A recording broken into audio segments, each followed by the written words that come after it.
Gryffindor common room had never felt more like home than it did on this particular October evening in 1995. Outside, autumn rain pelted the windows with an insistence that matched Professor Umbridge's new decrees. But inside, the fire crackled with defiant warmth. Students huddled in clusters, their voices hushed, not from sleepiness, but from the oppressive atmosphere that had settled over Hogwarts like a thick, suffocating blanket. Fred Weasley stretched his long legs toward the fireplace, his freckled face illuminated by the dancing flames. Beside him, George mirrored the position with the unconscious synchronization that had marked their movements since birth. At 17, the twins had grown into their lanky frames, but their eyes still held that unmistakable glint of mischief that had terrorized and delighted Hogwarts for nearly 7 years. "You lot look like you've been hit with a Dementor's kiss," Fred observed, surveying the dejected faces of the younger Gryffindors scattered about the common room. Third years hugged their knees, while second years stared listlessly at abandoned homework. "Can't blame them," muttered Dean Thomas from a nearby armchair, his usually cheerful demeanor dampened. 3 detentions this week for disrupting the educational environment by asking too many questions in defense against the dark arts. George's eyebrows shot up. Questions. The horror. He turned to his twin with theatrical shock. "Fred, do you remember when asking questions was considered, what's the word, learning?" A few students managed weak smiles, but the atmosphere remained heavy. Fred and George exchanged one of their silent communications, a language of raised eyebrows, slight nods, and shared understanding that had baffled their family for years. Right then, Fred announced, sitting up straighter, "Seems to me this room needs a bit of proper Weasley wisdom." "The medicinal kin," George added with a growing grin. "The sort that reminds you why Hogwarts is worth fighting for. The sort that involves custard." A ripple of genuine curiosity passed through the room. Even some of the older students looked up from their books and essays. The Weasley twins and their custard-related adventures were the stuff of legend, though most of the details remained mysteriously vague. Fred settled back into his chair, his expression growing nostalgic. Picture this, if you will. September 1989. 2 scrawny 11-year-olds who'd spent their entire elves being told they were just like Bill, or just like Charlie, or nothing like Percy, thank Merlin. "Speak for yourself," George interrupted. "I was never scrawny. Lean, athletic.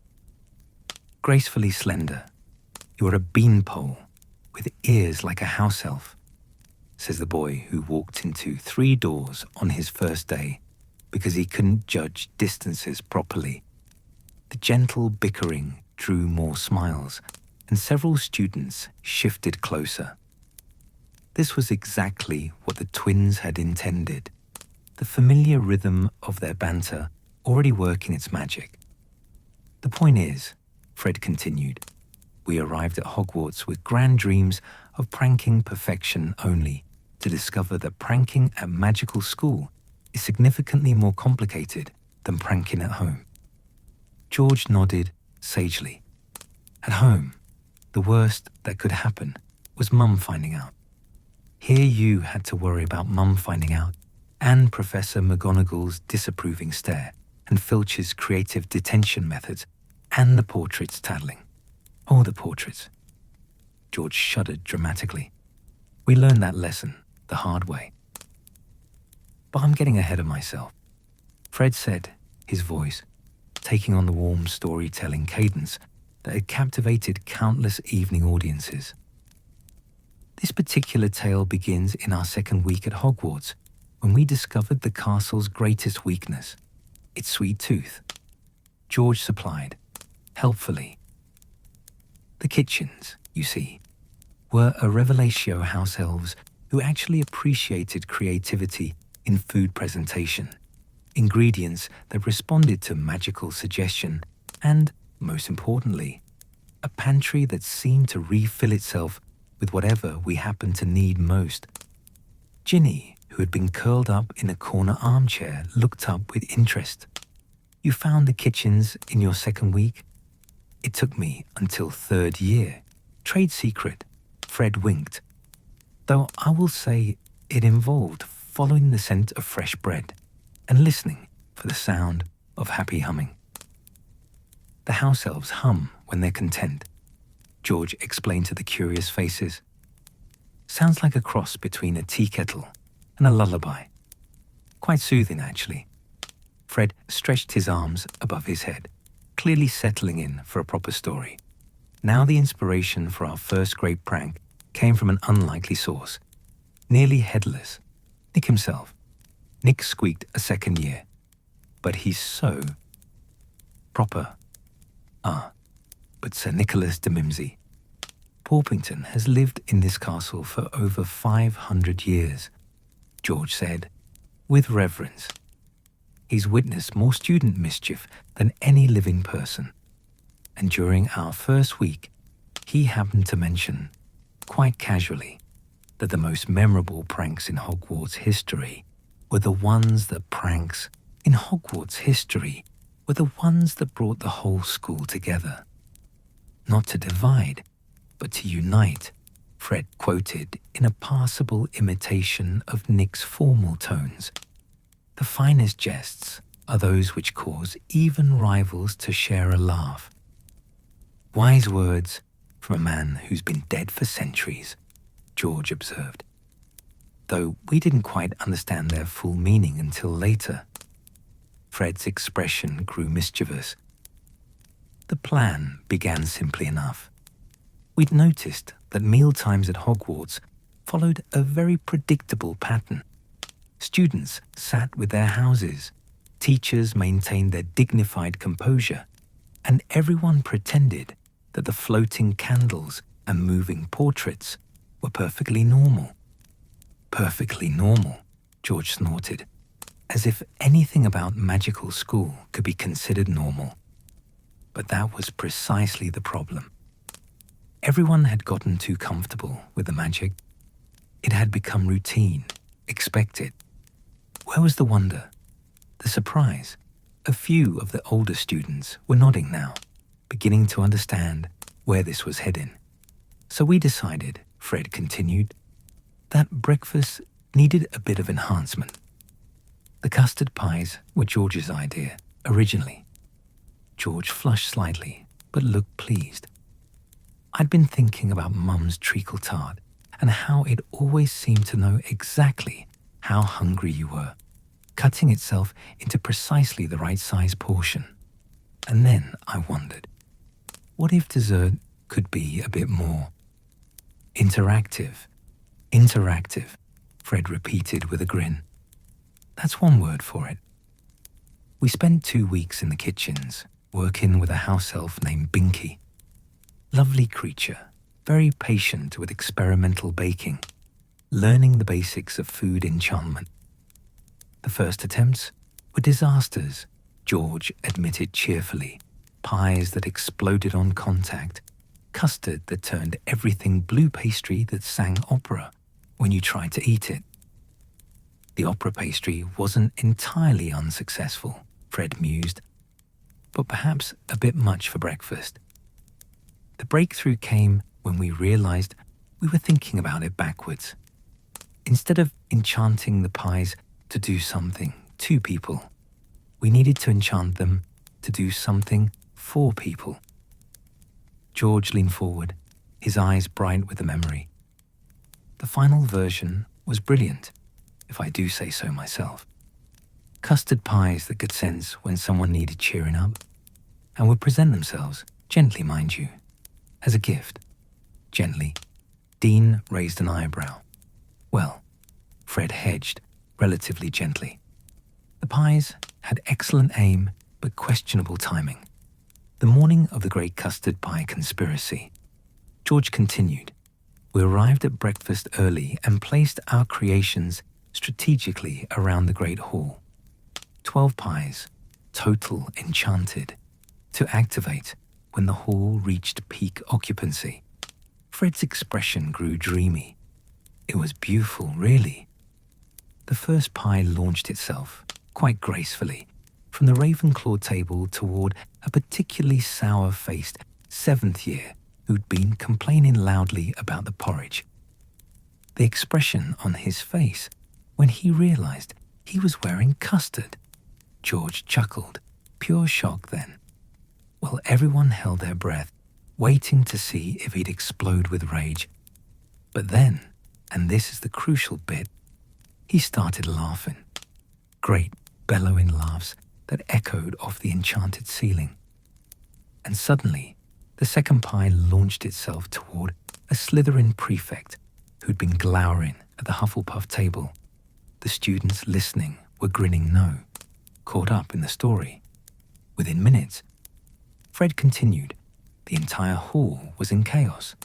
Pies flying in graceful arcs, students dodging and laughing, even the portraits calling out warnings and commentary.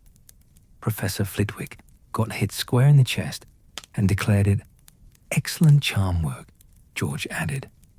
Professor Sprout caught one in her hat and complimented the custard's texture. Even Professor McGonagall. He paused dramatically. What about McGonagall? Ginny demanded. Fred's grin widened. Professor McGonagall stood up, surveyed the chaos, and calmly vanished the pie, heading toward her face with a wordless spell. Then she sat down and continued eating her kippers, as if nothing had happened. But George continued. When she, though no one was looking, we saw her hide a smile behind her napkin. The best part, Fred said, was watching the houses mix Slytherins, helping Gryffindors dodge particularly large pies. Ravenclaws sharing cleaning spells with Hufflepuffs, everyone united in the sheer absurdity of it all. Until Filch arrived, George said, ominously. Ah yes, Filch. Fred's expression grew rueful. Argus Filch, defender of cleanliness, enemy of F and, as we discovered that morning, surprisingly spry for a man his age. He dodged 4 pies with the agility of a professional Quidditch player. George admitted with grudging respect. But the 5th one caught him right between the shoulder blades. The silence that followed was significant. Fred continued. You could have heard a pin drop in the great hall. Even the ghosts stopped their chattering. And then, George said, building suspense. Filch slowly turned around, custard dripping from his robes. Mrs. Norris, at his feet, looking equally offended. The common room was completely silent now, everyone hanging on every word. Weasley, Fred boomed, in a passable imitation of Filch's outraged howl. I know it's you, Weasley. The fact that there were 6 Weasleys at Hogwarts at the time made his accusation somewhat less precise, George observed mildly. But Percy, dear, rule following Percy, immediately pointed in our direction. Several students groaned in sympathy. Everyone knew about Percy's complicated relationship with his rule-breaking brothers. The detention was memorable, Fred continued. 3 nights of cleaning the trophy room with Mrs. Norris supervising. And I do mean supervising. That cat has strong opinions about proper polishing technique. But the real consequence, George said, his voice growing thoughtful, came the next morning at breakfast. Fred nodded. We walked into the great hall, expecting glares, complaints, maybe a few hexes from the Slytherins who'd gotten the worst of it. Instead, George said softly, we got applause. Applause, whispered a first year. The entire Gryffindor table stood up and clapped, Fred said. his voice filled with wonder even 6 years later. Then the Hufflepuffs joined in. Then half the Ravenclaws. Even a few Slytherins were grinning. George's expression grew serious. That's when we understood what Nick had meant about bringing people together. For 10 minutes, the Great Hall hadn't been divided into 4 houses competing against each other.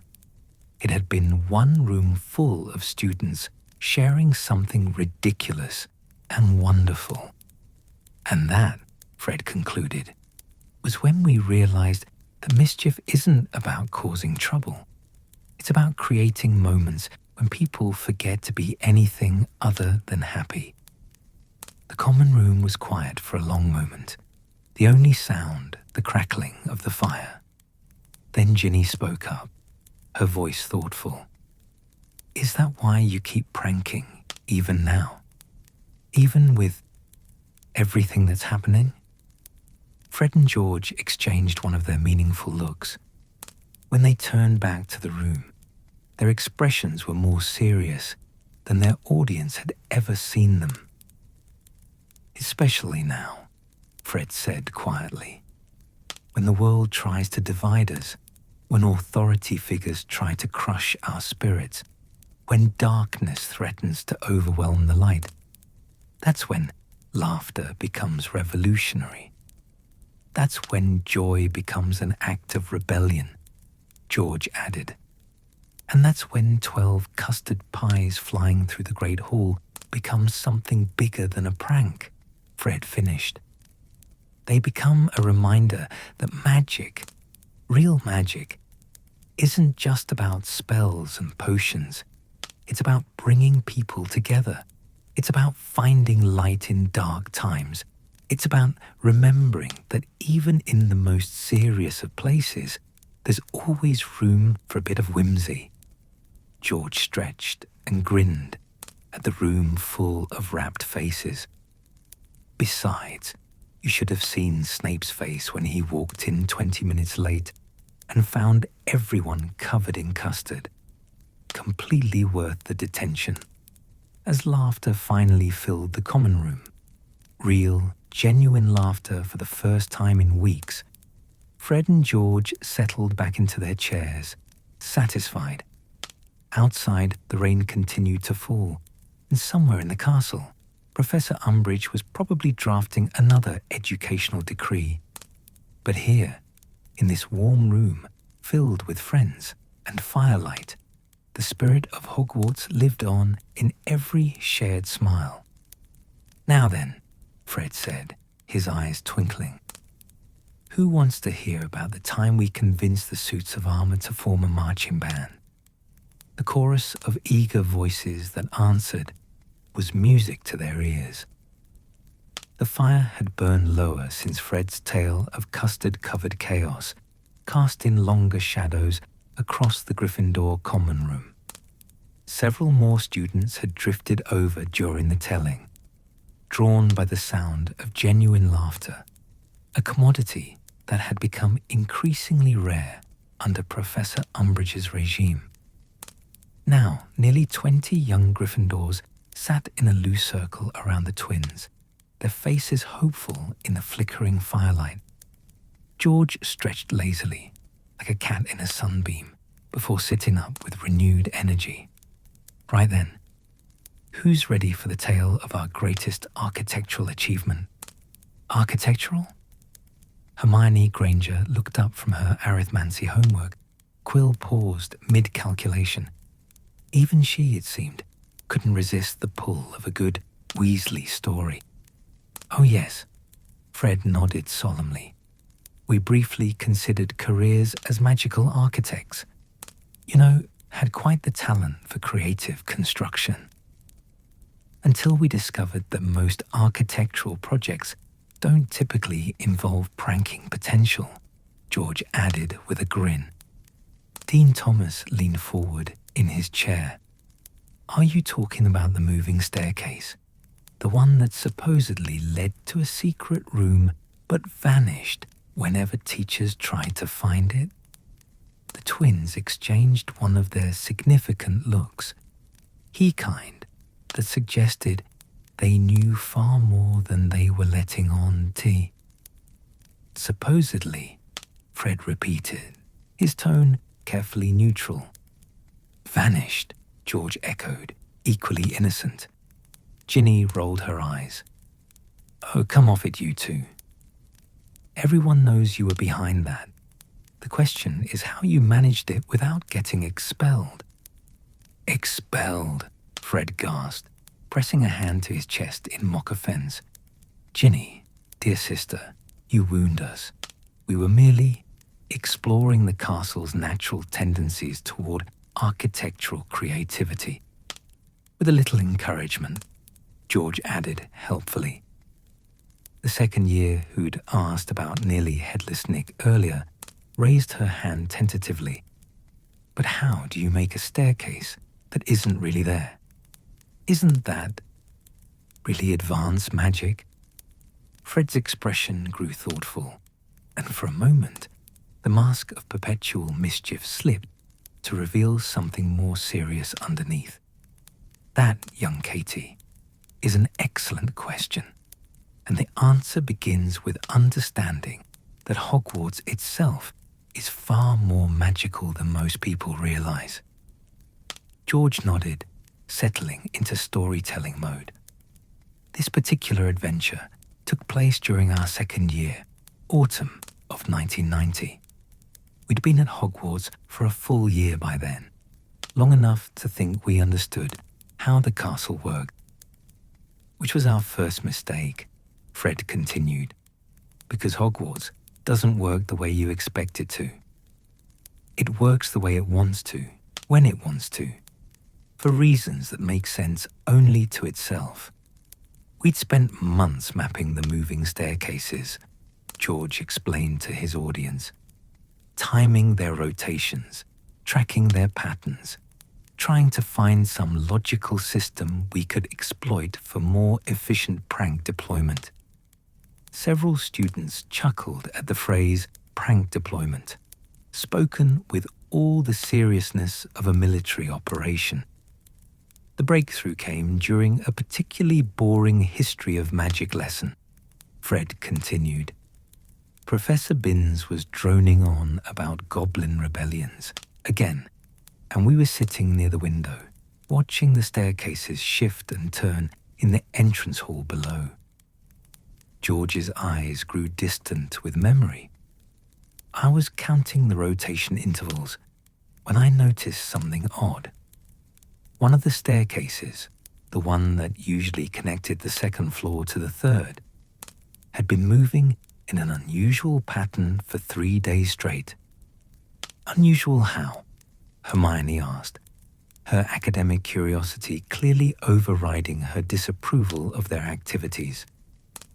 Instead of its normal rotation between floors 2 and 3, Fred explained, it kept reaching toward a blank section of wall on the 4th floor, a section where there was no landing, no doorway, nothing but stone. At first we thought it was broken, George continued, but then we started paying closer attention during our evening explorations. Evening explorations, muttered Dean. Is that what we're calling sneaking around after hours now? Educational reconnaissance, Fred corrected primly. And during one of these entirely educational reconnaissance missions, we discovered something fascinating. George leaned forward, conspiratorially. The staircase wasn't broken. It was trying to reach somewhere. Every night around midnight, it would stretch toward that blank wall, like a cat reaching for something just out of reach. So naturally, Fred continued, we decided to investigate. By climbing onto a moving staircase in the middle of the night and seeing where it wanted to go, George added cheerfully. The first year sitting closest to the fire looked horrified. Wasn't that incredibly dangerous? The twins exchanged amused glances. Danger, Fred said solemnly, is a relative concept at Hogwarts. Besides, George added, we'd learned from our custard pie experience that the best adventures start with slightly questionable decisions. The first few attempts were educational, Fred continued diplomatically. We learned that jumping from a moving staircase onto a blank wall generally results in painful contact with said wall, and that Madame Pomfrey asks very pointed questions when you show up in the hospital wing with mysterious bruises at 1 a.m, George added ruefully. But persistence is a Weasley trait, Fred declared, along with stubbornness, questionable judgment, and an unfortunate tendency to assume that if something seems impossible, we simply haven't tried hard enough. The breakthrough came when we stopped trying to fight the castle and started listening to it instead, George said, his voice taking on an almost reverent tone. Hogwarts has been here for over 1,000 years. It's seen countless students, weathered wars, housed secrets that would make your hair curl a building like that. It develops opinions. Several students looked skeptical, but Hermione was nodding slowly. The castle does seem to have a certain personality, she admitted. The way doors open when you need them or corridors lead you places you didn't mean to go. Exactly, Fred exclaimed. And on our 7th attempt, 8th, George corrected. 7th. Fred. It was definitely 8th I counted because Madame Pomfrey threatened to ban us from Quidditch if we showed up again that week. Fine, 8th attempt, Fred conceded. We approached the staircase differently. Instead of trying to force our way onto it, we waited at the bottom and asked. Several students chorused. George nodded seriously. We stood at the base of the staircase and said, quite politely, "Excuse us, but we'd like to see what you're reaching for." And, Katie prompted breathlessly. The staircase stopped moving, Fred said simply. For the first time in weeks, it went completely still. And then, very slowly, it began to extend itself towards that blank wall. But this time, George continued, something was different. As we climbed, carefully, respectfully, the wall began to shimmer, like looking at something through water. By the time we reached the top step, Fred said, his voice filled with wonder even 6 years later, there was a doorway, not carved into the stone, not blasted through the wall, but as if it had always been there and was just waiting for someone to notice.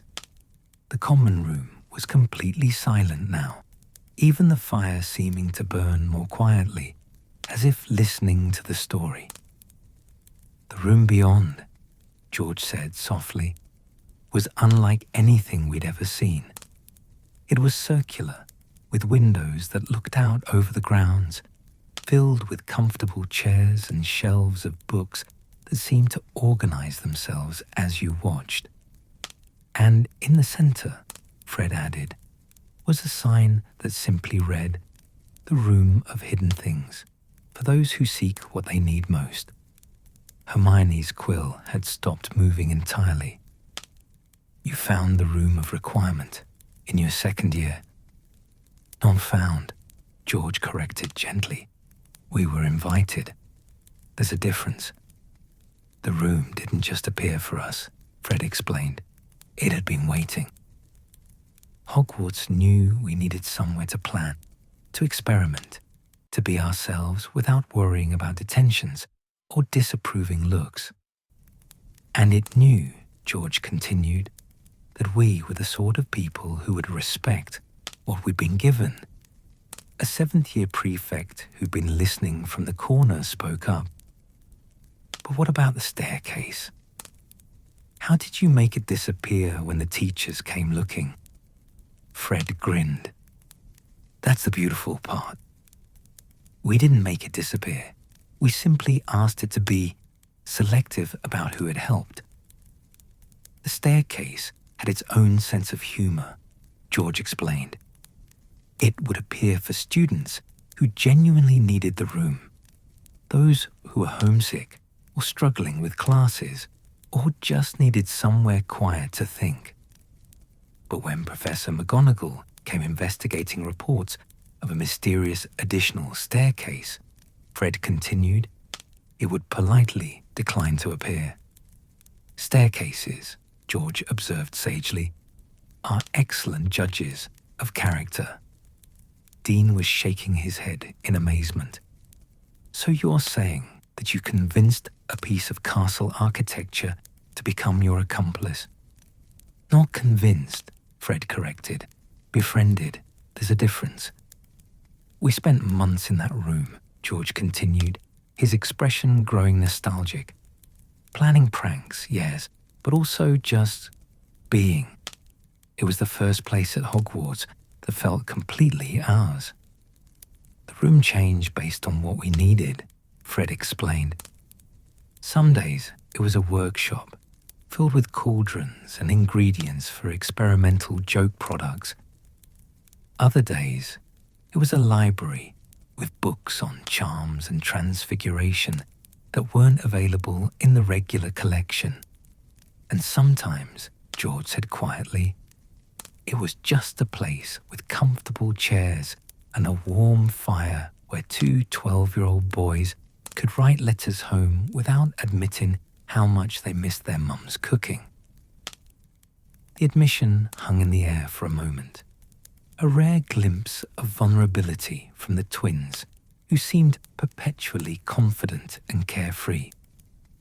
Ginny looked at her brothers with new understanding. Is that why you never seemed homesick? Because you had somewhere to go? Everyone gets homesick, Fred said gently. The trick is finding ways to make Hogwarts feel like home too. And, George added with a returning grin, finding ways to make homesickness productive. Some of our best prank ideas came from missing Mum's treacle tart and wondering if we could recreate the recipe with enhancements. But the room taught us something more important than prank techniques, Fred continued, his voice growing serious again. It taught us that Hogwarts isn't just a school. It's a living thing with moods and preferences and a deep, abiding care for the students within its walls. The castle wants us to succeed, George explained, not just academically, but as people. It provides what we need to grow, to learn to become who we're meant to be. Even if what we need happens to be a secret workshop for developing joke products, Fred added with a laugh. The staircase served us faithfully for 2 years, George continued, appearing when we needed it, vanishing when discovery would have meant trouble, always knowing exactly when we required access to our sanctuary. What happened to it? Asked a third year who'd been hanging on every word. Fred's expression grew thoughtful. As we got older, we needed it less. We'd learned to find belonging in other places, the Gryffindor common room, the Quidditch pitch. Even detention with McGonagall became a sort of home. And the room seemed to understand, George added. One night in our 4th year, we climbed the staircase expecting to find our workshop. But instead, the room was filled with comfortable beds and warm blankets. There was a note, Fred continued, written in the same script as the original sign. For the first-year Ravenclaw, who cries herself to sleep, and the Hufflepuff boy who misses his little sister, and all the others who need shelter from the storm.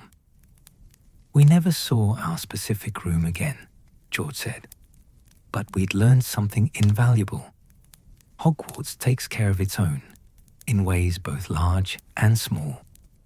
And, Fred added, with a mischievous glint returning to his eyes, it taught us that the best pranks aren't about fooling people.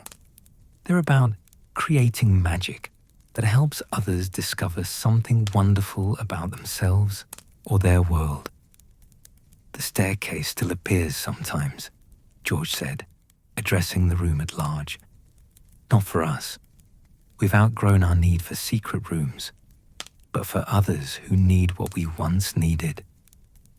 If you're ever wandering the castle late at night, Fred added, with a meaningful look at the younger students, and you see a staircase reaching towards somewhere that shouldn't exist, follow it, trust it, and remember that sometimes the most impossible things are just waiting for someone brave enough to climb toward them.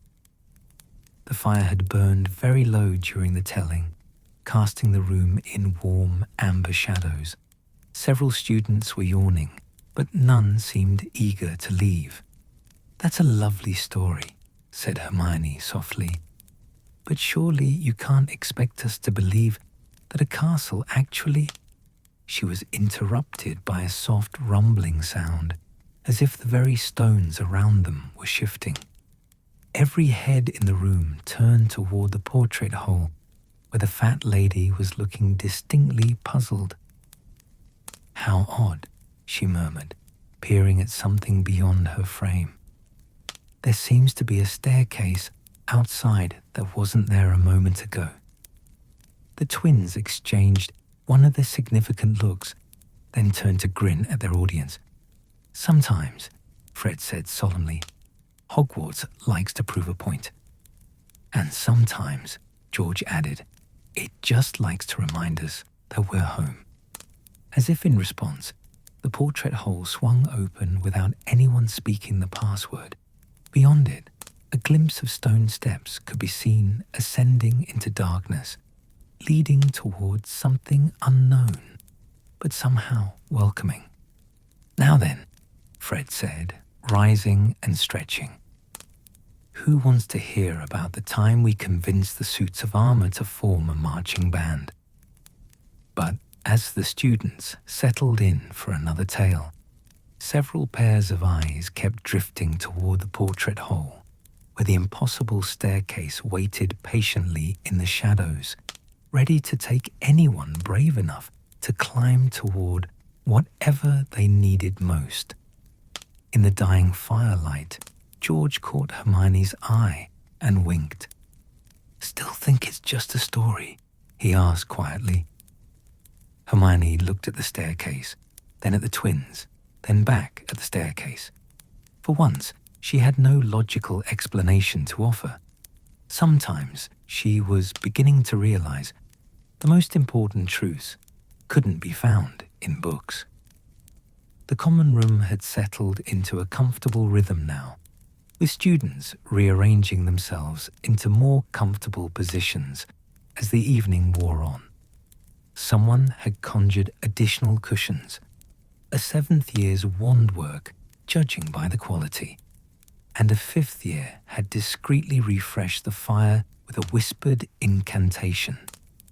The impossible staircase beyond the portrait hole had faded back into ordinary shadow, but its brief appearance had left the room charged with a sense of possibility that even Professor Umbridge's oppressive regime couldn't quite dispel. Fred stretched his arms above his head, working out the kinks from an afternoon spent hunched over what appeared to be transfiguration homework, but was more likely prototype sketches for joke products. "Right then," he announced, "time for a tale that's quite literally explosive." "Literally?" asked Neville Longbottom, who had joined the group during the staircase story and was now perched nervously on the edge of an ottoman. "Because after what happened in potions yesterday, I'm not sure I can handle any more literal explosions." George chuckled sympathetically. "Don't worry, Neville. Our explosions are the fun kind, the kind that create beauty instead of, well, whatever it is you did to Snape's cauldron collection." I still don't understand how adding powdered moonstone could cause that reaction, Neville muttered, his cheeks flushing pink. Because, Hermione said, without looking up from her arithmancy, moonstone powder is highly reactive to silver, and Snape's cauldrons have silver inlay in the base for better heat conduction. Really, if he'd mentioned that detail during his instructions instead of just sneering. Hermione, Ginny interrupted gently. You're doing it again. Doing what? Making too much sense for this time of evening. Fred laughed and leaned back in his chair. Actually, this story involves a similar sort of magical chemistry, though in our case, the unexpected reactions were entirely intentional.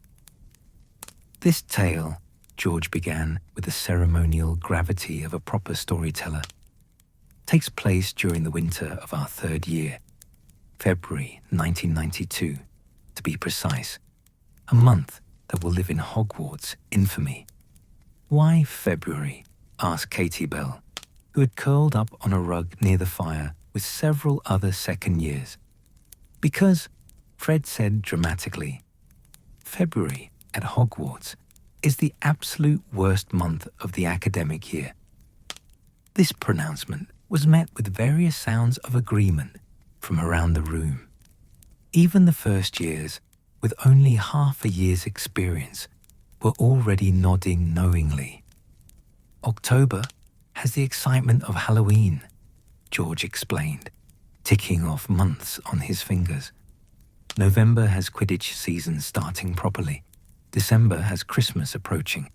January has the novelty of new classes and the hope of improvement. But February, Fred continued darkly, February has nothing. It's cold, it's grey, the novelty of snow has worn off, and you're still months away from Easter holidays. The entire castle was in a state of advanced gloom, George said. Students trudging through corridors like zombies, teachers snapping at everyone.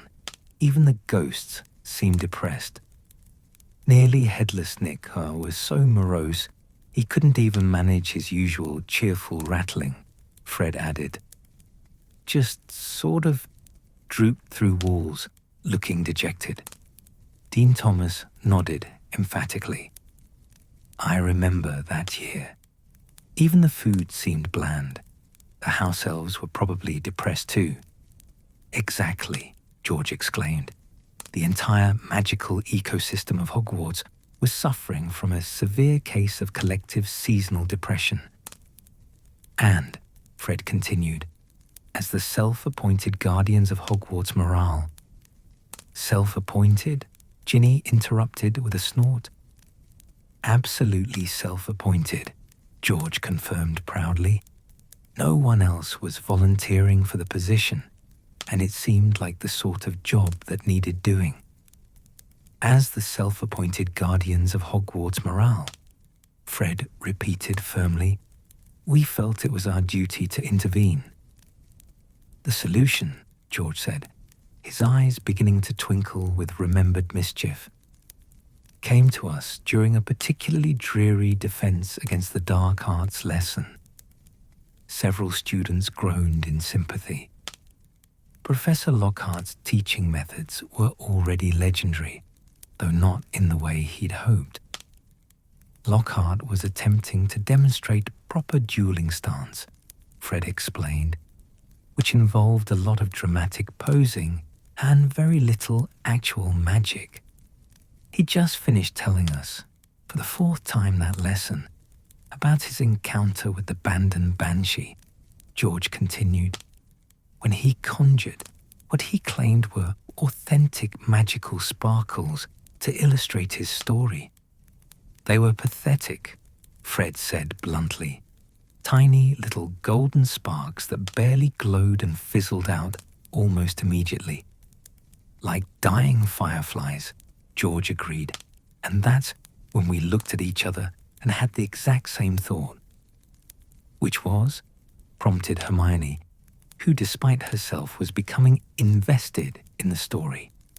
The twins grinned in unison.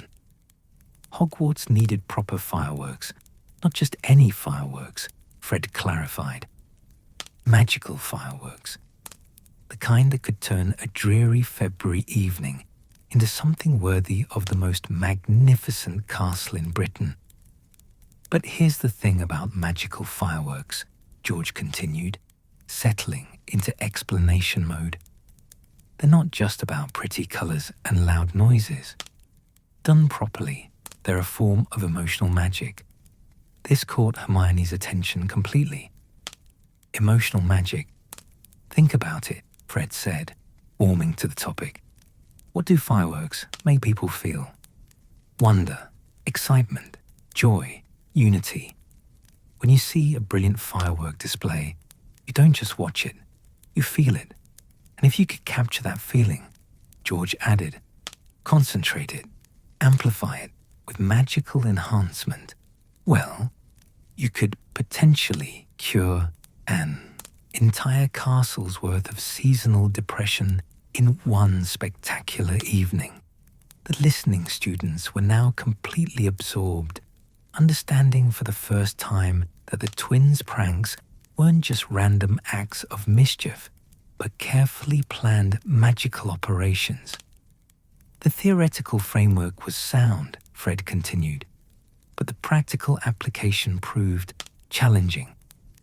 Our first attempts were modest, George said diplomatically. Small fireworks designed to test basic colour and duration charms. We practiced in the room of requirement, Fred explained, which was fortunate because our early prototypes had a tendency toward explosive unpredictability. Define unpredictable, Neville said nervously. George considered this. Well, there was the batch that produced fireworks shaped like enormous spiders, which we discovered was a poor choice when Ron wandered into the testing area. He didn't speak to us for 3 days, Fred added ruefully, and the purple firework that was supposed to create a gentle shower of sparks, but instead filled the entire room with what can only be described as aggressive glitter. Aggressive glitter? Several students asked in unison. Glitter that actively pursued you, George explained. Very sparkly, very enthusiastic, very difficult to remove from hair and clothing. It took Madame Pomfrey 2 hours and 3 different cleansing charms to get it out of Ron's eyebrows, Fred remembered with a grin. But persistence paid off, George continued. After 6 weeks of experimentation, we'd developed what we believed to be the perfect collection of magical fireworks. We had dragons that soared through the air, breathing rainbow flames, Fred described, his voice taking on an almost poetic quality. Phoenix fireworks that burst into brilliant gold and crimson before regenerating themselves into new displays. Constellation fireworks that mapped out the actual night sky above the castle. And our masterpiece, George said reverently, the Weasley Whiz-Bang Wonder, a firework so complex it required 17 different charms and could transform into any magical creature the viewer most needed to see. Any creature? Asked a wide-eyed first year. Any creature, Fred confirmed. We tested it thoroughly. Ron saw a Hungarian horntail, predictably.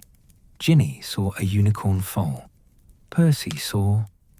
Well, we're still not entirely sure what Percy saw, but it made him go very red and stammer for 20 minutes.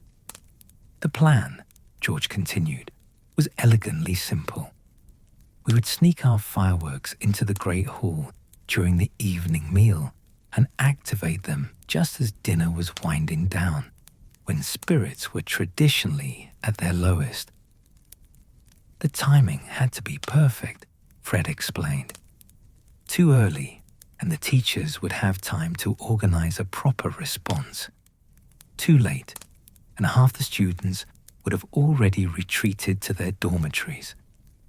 We spent a week observing dinner patterns, George said, noting when students typically finished eating, when conversation reached its most subdued point, when the evening's gloom settled most heavily over the hall. And then, Fred continued, we discovered an unexpected ally. Professor Flitwick, George announced, causing several students to look surprised. Flitwick, Hermione said. But surely he wouldn't approve of... Oh, he didn't know the specifics, Fred clarified quickly. But he'd been observing the same collective depression we had. And during one of our charms lessons, he mentioned that the theoretical framework for large-scale emotional enhancement spells was fascinating from an academic perspective. Theoretical framework, George repeated with emphasis. He wasn't suggesting we actually attempt such magic, you understand. Just discussing the theory. But when your charms professor starts explaining the principles behind mood enhancement magic, Fred continued with a grin, and you happen to be planning a morale-boosting fireworks display. It would have been rude not to take notes, George finished innocently. Dean was shaking his head in amazement. So you essentially got your professor to help you plan a prank without him knowing it.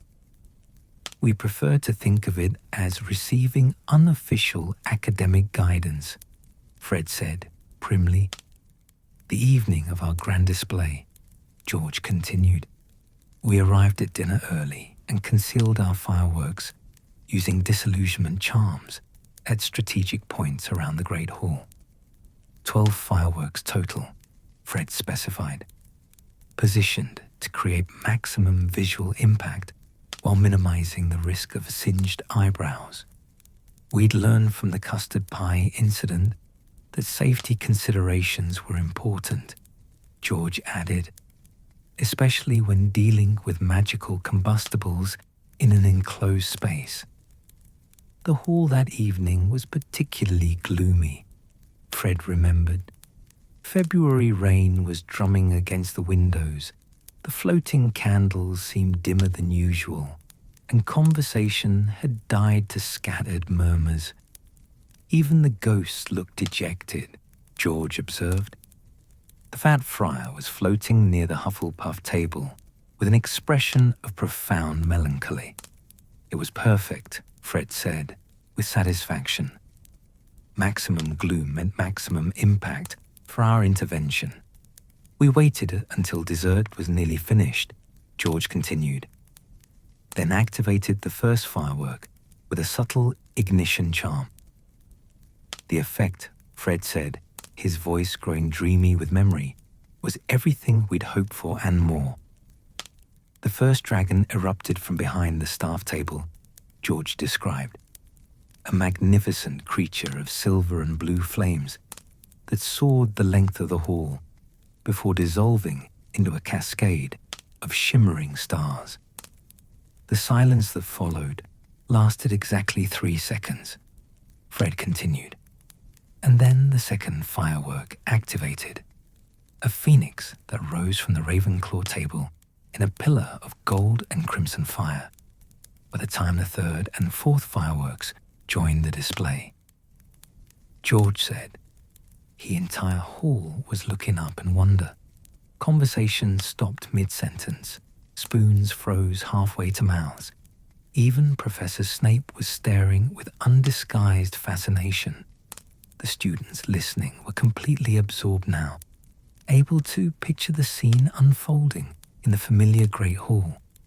The constellation firework was particularly effective. Fred continued. It mapped out Orion directly above the Slytherin table complete, with a moving belt and twinkling stars that pulsed in rhythm with actual starlight.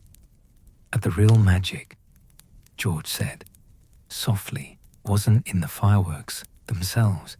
It was in watching people's faces. The first years were wide-eyed with wonder, Fred described. The older students were grinning like children. Even the 7th years, who thought they were too sophisticated to be impressed by anything, were pointing and exclaiming. Professor McGonagall's mouth actually fell open when the Phoenix firework regenerated itself mid-flight, George added with pride. We'd never seen her look genuinely surprised before. And Professor Dumbledore, Fred continued, just sat back in his chair with the most satisfied smile, as if this was exactly what he'd been hoping would happen. The turning point came with the Whiz-Bang Wonder, George said, building toward the climax. We activated it just as the other fireworks were beginning to fade, and it exploded into a massive burst of silver light that filled the entire hall. And then, Fred said reverently, the magic truly began. Every person in the hall saw something different, George explained. Something personal. Something that made them remember why magic was wonderful. The Hufflepuffs saw a great golden badger that danced between the tables. Fred continued. The Ravenclaws saw an eagle that soared through hoops of sapphire flame. The Slytherins saw a serpent that spelled out words of encouragement in emerald sparks. And the Gryffindors? Ginny asked breathlessly. A lion, George said simply, made of pure courage and starlight, that roared silently and filled every watching heart with the warmth of belonging. The common room was completely silent, everyone lost in imagining the magical spectacle. But the most beautiful moment, Fred continued quietly, came after all the fireworks had faded and the last sparks had died away. The great hall erupted in applause, George said. Not just polite clapping, but thunderous, joyful applause that went on for nearly 5 minutes. Students were hugging strangers, Fred added. Gryffindors were shaking hands with Slytherins. Hufflepuffs were comparing notes with Ravenclaws about what they'd seen. The collective depression that had settled over the castle like a fog, George said, simply lifted. Just like that. Even Professor Snape was overheard complimenting the adequate understanding of pyrotechnic charm theory, Fred added with a grin. What about the consequences? Asked Neville, who had learned to be practical about these matters. George said, well, that's where things got interesting. Professor McGonagall stood up as the applause finally died down. Fred continued, and we prepared ourselves for the detention of our lives. Instead, George said, she announced that she was awarding 5 points each to Gryffindor for exceptional demonstration of advanced charm work. 5 points each. Hermione looked incredulous. We were as surprised as anyone, Fred admitted. But apparently, Professor Flitwick had examined the residual magical signatures and determined that our fireworks represented highly sophisticated spell layering with excellent control and artistic merit. And Professor Dumbledore, George added, mentioned that the theoretical complexity of emotion enhancement magic was worthy of NEWT-level study. So instead of detention, Fred concluded, we got extra credit for pranking. Dean shook his head in disbelief. For improving castle morale through creative application of advanced magical theory, George corrected with dignity. The best part, Fred continued, was that the effect lasted for weeks. Students who had been trudging through corridors were suddenly walking with purpose. Conversations became more animated. Even the food seemed to taste better. We'd proven something important, George said thoughtfully. Magic isn't just about rules and regulations and proper spell pronunciation. It's about wonder and joy and bringing people together. And sometimes, Fred added, the most important magic happens when you're not trying to follow any rules at all. A comfortable silence settled over the common room as students absorbed the story. Outside, the rain had stopped, and the windows showed the first clear sky they'd seen in days. "You know," said a seventh-year prefect who'd been quiet throughout the evening, "I remember that night. I was only a third year then, but I remember feeling different after those fireworks, like magic was bigger and more wonderful than I'd realized." "That's exactly what we hoped for," George said with quiet satisfaction. "Magic should make you feel like anything is possible," Fred added, "and if it doesn't, then you're not doing it right." As if in response to his words, a shower of golden sparks suddenly cascaded from the ceiling. Not fireworks, but something subtler and gentler, like captured starlight drifting down to settle on hair and shoulders before fading away. The students looked around in wonder, then up at the ceiling where nothing unusual could be seen. "Room seems to be in a good mood tonight," George observed casually. "Gryffindor Tower does like a good story," Fred agreed, "especially ones involving proper pyrotechnics." As the golden sparks faded, leaving only the warm glow of the fire and the comfortable presence of friends, someone near the back of the group spoke up. "What's next? You mentioned something about singing suits of armor." The twins exchanged one of their meaningful looks, then turned to grin at their audience. "Ah," Fred said, rubbing his hands together. "Now that's a tale of musical ambition, academic rebellion, and the surprising vocal range of medieval metalwork. Plus," George added with relish, "it features our first attempt at large-scale choreography. And," Fred concluded, "the only time in Hogwarts history that Sir Cadogan was useful for anything." As laughter filled the common room once more, the fire settled into its grate with a satisfied crackling sound, and somewhere in the castle, ancient stones hummed with contentment. Magic was alive and well at Hogwarts, preserved in stories and sustained by the unshakable belief that wonder could triumph over any darkness. The evening was far from over, and the best tales were yet to come. The fire had been refreshed twice more since the fireworks tale ended, and the common room had taken on the cozy, timeless quality that made late nights at Hogwarts feel like something out of a fairy tale. Students had rearranged themselves into the most comfortable positions possible. Some sprawled on rugs, others curled into armchairs, a few brave souls lying flat on their backs, staring up at the enchanted ceiling that reflected the now clear night sky. It was well past midnight, but nobody seemed inclined to leave. Professor Umbridge's curfew felt like a distant, irrelevant thing in the face of the twins' stories, which had transformed an ordinary evening into something magical. Even Hermione had abandoned her homework entirely, her parchments rolled up and forgotten beside her chair. George stretched luxuriously, like a cat that had found the perfect patch of sunlight.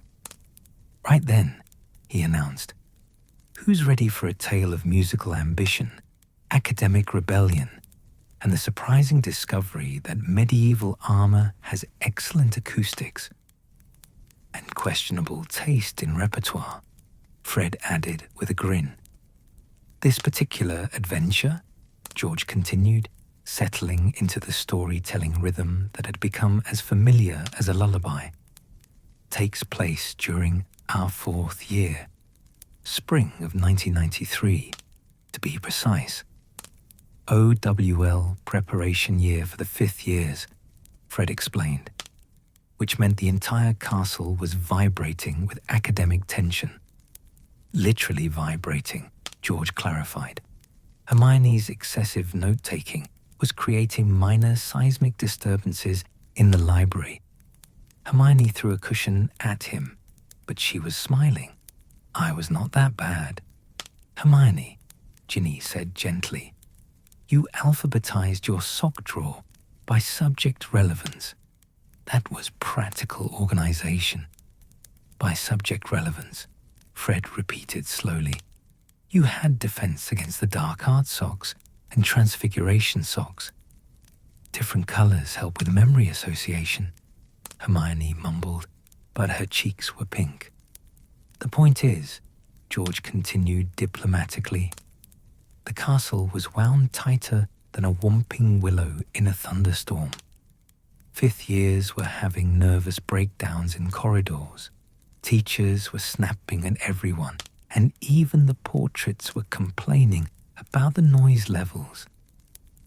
Sir Cadogan was particularly insufferable, Fred added, challenging random students to duels and shouting about honor and valor at all hours of the night, which gave us our first clue about the solution, George said, meaningfully.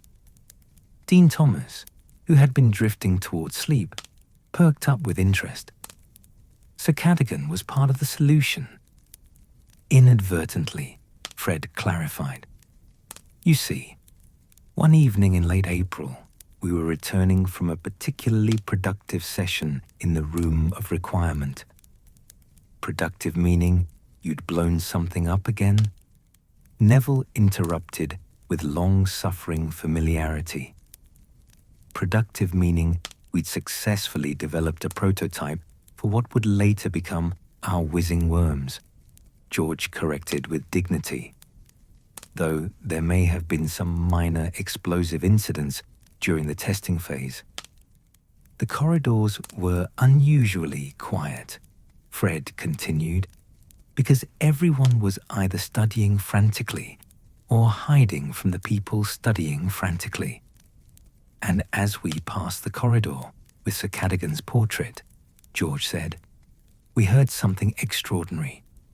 He paused dramatically, and the entire common room leaned forward in anticipation. He was singing. The anticlimactic revelation was met with puzzled silence. Singing? Katie Bell said finally. That's not that extraordinary, is it? Ah, Fred said, raising a finger. But Sir Cadogan wasn't just singing. He was performing a complex harmonized ballad about the Knights of the Round Table, complete with multiple vocal parts. By himself, George added, somehow managing to sing tenor, baritone, and bass simultaneously, which should be magically impossible, Hermione said, her academic curiosity overriding her sleepiness. Individual portraits can't alter their fundamental characteristics, including vocal range. Exactly what we thought, Fred agreed. So naturally, we investigated. By hiding behind a suit of armor and eavesdropping, George specified, which is when we discovered that Sir Cadogan wasn't singing alone. The suits of armor, Fred announced with flourish, were providing backup vocals. This revelation was met with a moment of stunned silence. Backup vocals, Dean repeated slowly. The suits of armor were singing backup vocals. Beautifully too, George confirmed. Rich, resonant harmonies that complemented Sir Cadogan's admittedly limited range perfectly. But that's impossible, Neville protested. Suits of armor don't have vocal cords, or consciousness, or, well, anything that would allow them to sing. That, Fred said with satisfaction, is exactly what made it so fascinating. We spent the next 3 nights observing, George continued. Hidden under the invisibility cloak we'd borrowed from a certain 7th year who shall remain nameless. You stole someone's invisibility cloak? Hermione looked scandalized. Borrowed, Fred corrected firmly. We returned it in perfect condition. Well, mostly perfect condition. There were some minor scorch marks from the dragon incident, but those were easily explained away, George added helpfully. Dragon incident?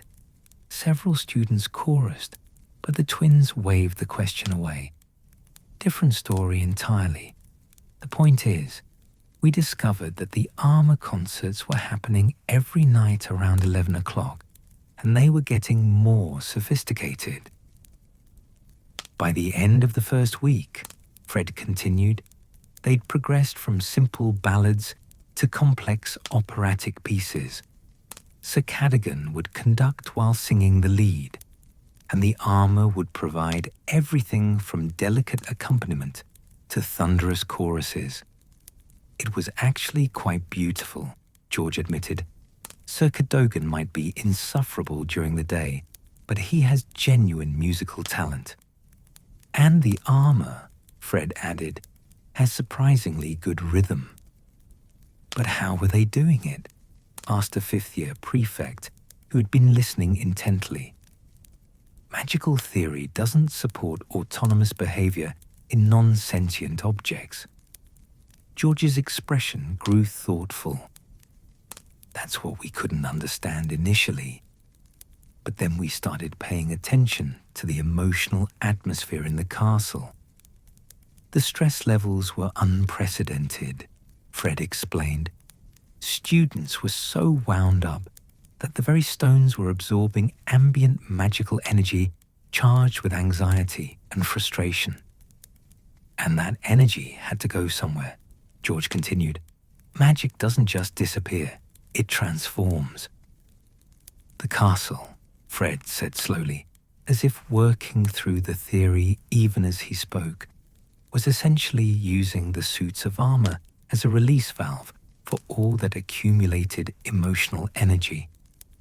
But instead of releasing it as random magical discharge, George added, which could have been dangerous, it was channeling it into something constructive. Music, Hermione breathed, understanding dawning in her eyes. The castle was using music as a form of emotional regulation. Exactly, Fred exclaimed. And once we understood the mechanism, we realized we could enhance the process. With your expertise in emotional magic from the fireworks, Dean said, pieces clicking together. Precisely, George confirmed.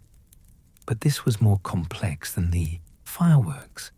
Instead of creating a single burst of mood enhancement, we needed to design a sustained magical framework that could channel stress into musical expression. For the entire castle, Fred added, not just one corridor. The common room was completely absorbed now, everyone understanding that they were hearing about something far more sophisticated than a simple prank. The research phase took 6 weeks, George continued. We had to understand the acoustic properties of different armor types, the magical resonance patterns of the castle's stone corridors, and the optimal harmonic frequencies for stress relief. Professor Flitwick was invaluable again, Fred said gratefully, though once again he had no idea what we were actually planning. We told him we were researching a theoretical paper on architectural acoustics in magical buildings for extra credit, George explained, which wasn't technically a lie. And he spent hours explaining the principles of sound enhancement charms, resonance amplification, and the mathematical relationships between magical frequency and emotional response, Fred continued. He even lent us advanced texts on magical acoustics, George added. Said it was refreshing to see students taking initiative in their studies. The practical application, Fred said, required modifying every suit of armor in the castle with subtle enhancement charms. Without anyone noticing, George emphasized, which meant working exclusively during the early morning hours when the corridors were empty. "How did you avoid Filch?" asked Neville, who had considerable experience with the caretaker's nocturnal patrols. "Mrs. Norris," Fred said, surprisingly, "turned out to be a music lover." "A music lover?" Several students looked skeptical. "We discovered it by accident," George explained. "During our first night of armor enhancement, Mrs. Norris caught us working on a suit of armor near the Great Hall. We thought we were done for." But instead of raising the alarm, Fred continued, she sat down and started purring in harmony with our tuning charms. "It was the most beautiful sound," George said softly. "This ancient, scarred cat producing the purest musical tones we'd ever heard." "So we made a deal with her," Fred explained. "We'd include her in the evening concerts if she'd keep our activities secret from Filch." "Mrs. Norris became our feline choir director," George added with a grin. "Turns out she has perfect pitch and an excellent ear for harmony." "You're telling us," Dean said slowly, "that you recruited Filch's cat as an accomplice in a castle-wide magical prank." "Musical enhancement project," Fred corrected. "And yes, though I prefer to think of her as a collaborator rather than an accomplice." "The installation process took 3 weeks," George continued. "Each suit of armor required individualized harm work based on its size, material composition, and acoustic positioning within the castle. The library suits needed delicate soprano enhancement," Fred explained.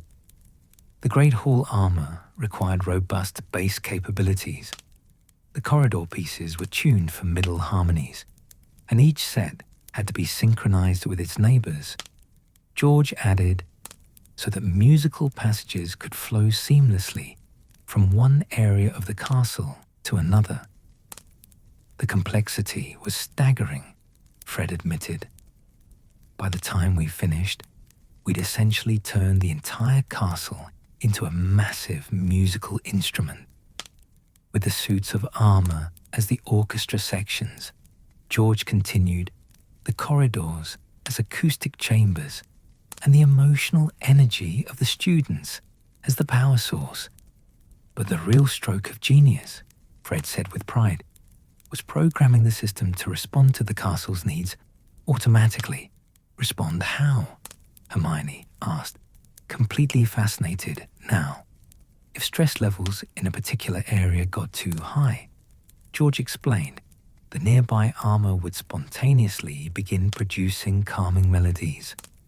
If students were feeling lonely or homesick," Fred added, "the music would shift to warm, comforting harmonies that promoted feelings of belonging and community.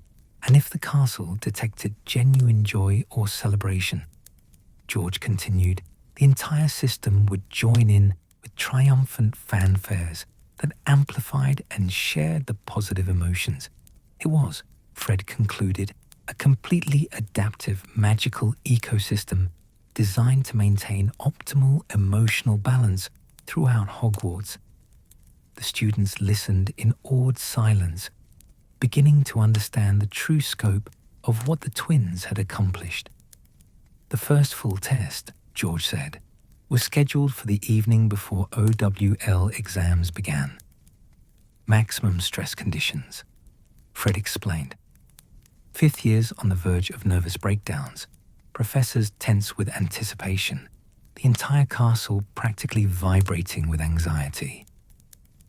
We positioned ourselves in the entrance hall at exactly 11 o'clock.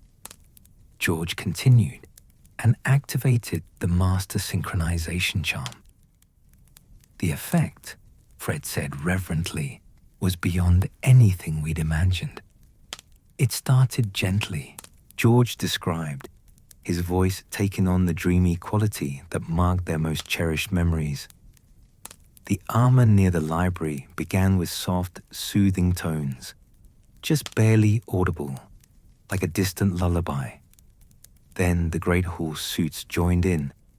Fred continued, adding deeper, more resonant notes that seemed to rise from the very stones of the castle. Within minutes, George said, every suit of armor in Hogwarts was contributing to a magnificent, ever-changing symphony that flowed through corridors and up staircases like musical water. But the most beautiful part, Fred added softly, was watching people's reactions. Students who had been pacing nervously outside the library stopped and listened with expressions of wonder, George described. Fifth years who'd been crying from stress began to smile. Professor McGonagall, Fred continued, emerged from her office looking more relaxed than we'd seen her in months. Even Professor Snape, George added with amazement, was overheard humming along with a particularly complex passage in the dungeons.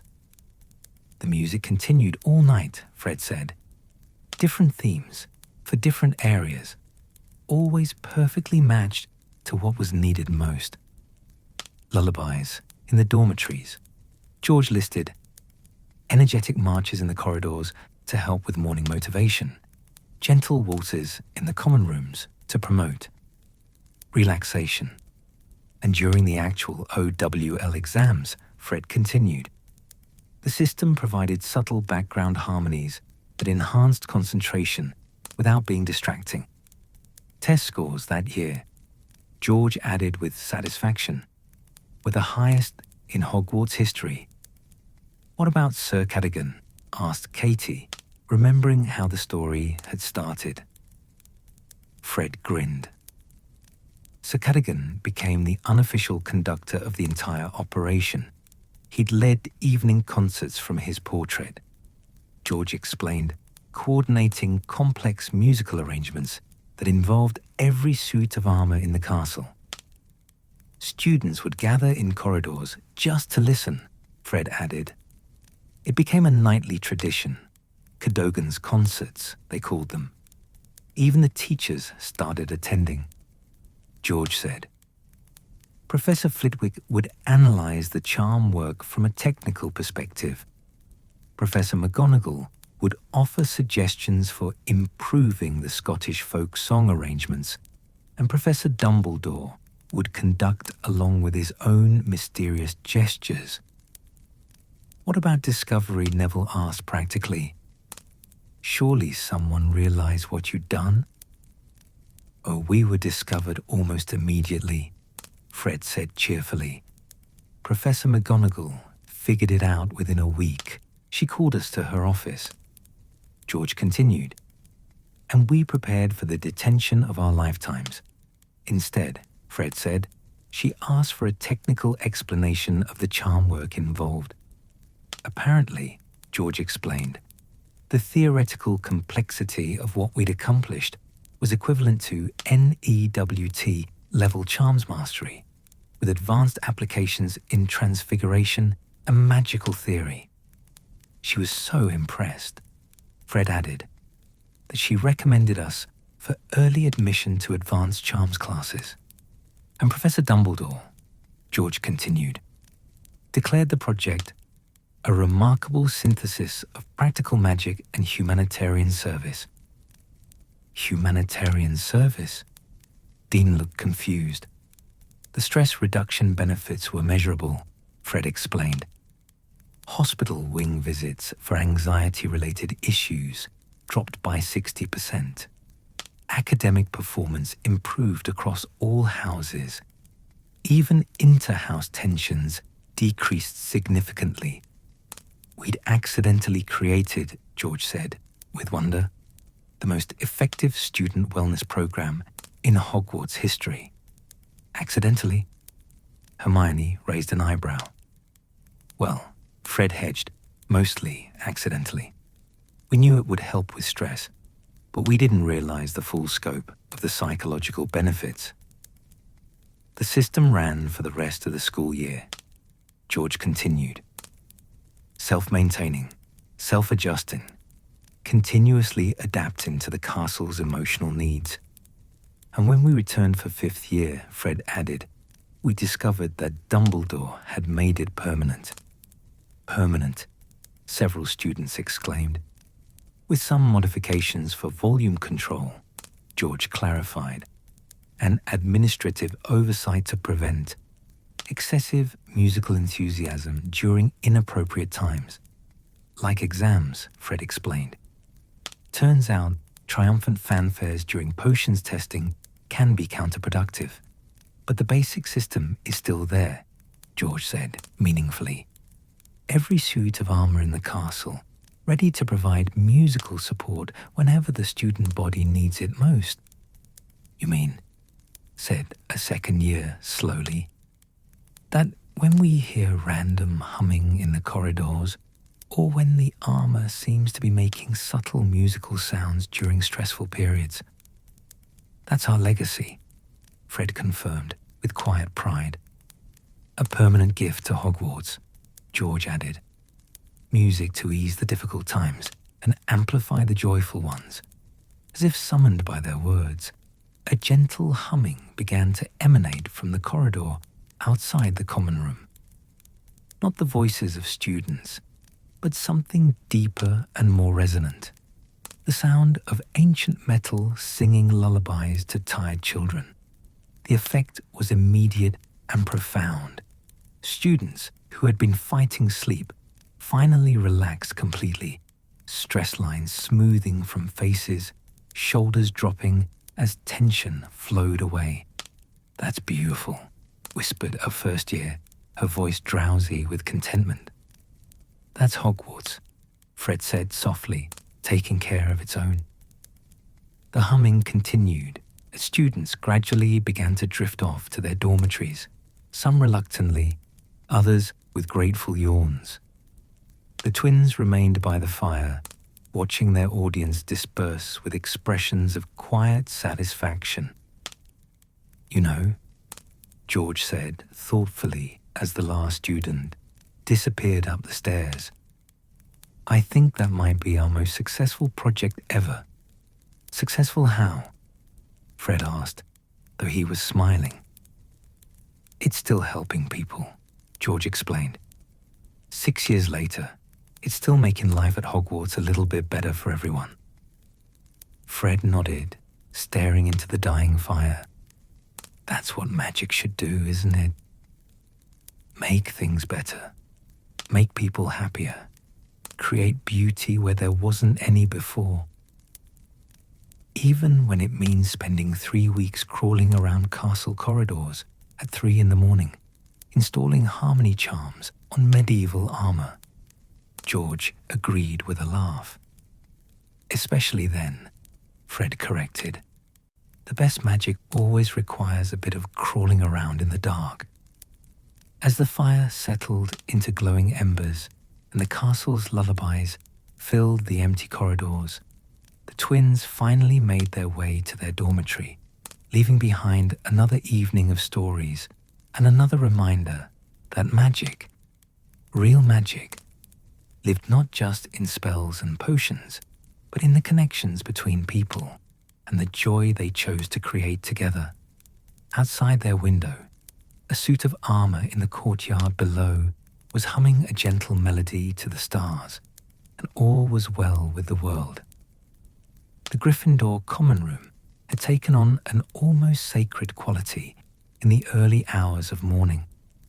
The fire had burned down to a comfortable glow, casting warm shadows that danced across the faces of the remaining storytellers and listeners.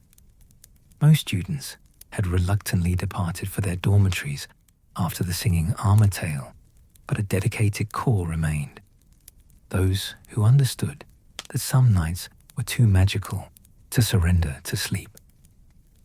Fred and George sat deeper in their armchairs now, feet propped up on a shared ottoman, looking more relaxed than they had in months. The oppressive weight of Professor Umbridge's regime seemed distant here in this timeless pocket of warmth and wonder where stories held more power than educational decrees. Right then, Fred announced, stretching his arms above his head with a satisfying crack. Who's ready for a tale of sporting ambition, visual illusion, and the day we accidentally convinced half the school that Quidditch could be played in another dimension? Another dimension? Neville, who had somehow managed to stay awake through all 4 stories, looked both fascinated and alarmed. Please tell me, this doesn't involve actual dimensional magic? Because after what happened in Defense Against the Dark Arts, no actual dimensional travel, George assured him quickly, though the illusion was so convincing that Madame Hooch spent 3 hours checking her brooms for interdimensional enchantments.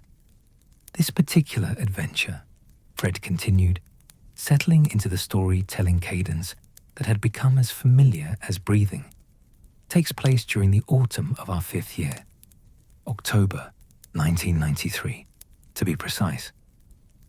Peak Quidditch season. George explained for the benefit of the younger students.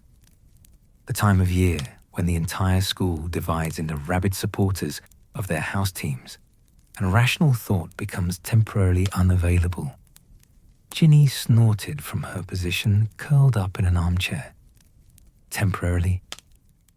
I seem to remember Oliver Wood camping outside the Great Hall during tryout season, muttering strategy plans to anyone who would listen. Oliver Wood, Fred said with deep fondness, was a man of singular focus and questionable priorities.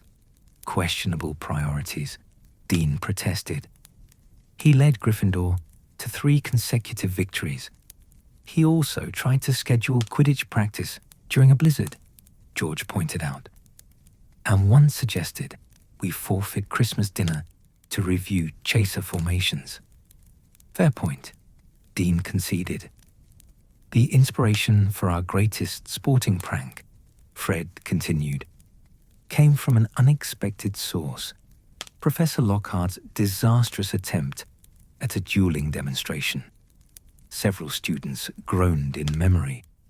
Lockhart's single year at Hogwarts had provided enough material for a lifetime of cautionary tales. He was attempting to demonstrate advanced illusion work, George explained, specifically the art of making one's opponent believe they were facing something completely different. The theory was sound, Fred admitted grudgingly. Disorientation through controlled hallucination can be an effective defensive strategy. The execution, George continued, involved Lockhart trying to make Professor Snape appear as a fluffy bunny rabbit, which backfired spectacularly, Fred added with a grin, resulting in Lockhart himself sprouting pink ears and a cottontail for 3 hours. But watching Snape's expression during those 3 hours, George said reverently, was one of the finest educational experiences of our Hogwarts career. The point is, Fred continued, bringing them back on track, the incident got us thinking about large-scale illusion magic and its potential applications in recreational contexts. Recreational contexts, meaning pranks, Hermione translated dryly, though she was smiling. Educational demonstrations, George corrected with dignity.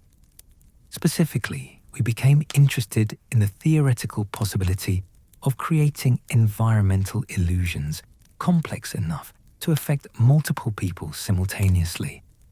Environmental illusions? Neville asked nervously. Making reality appear to be something it's not, Fred explained.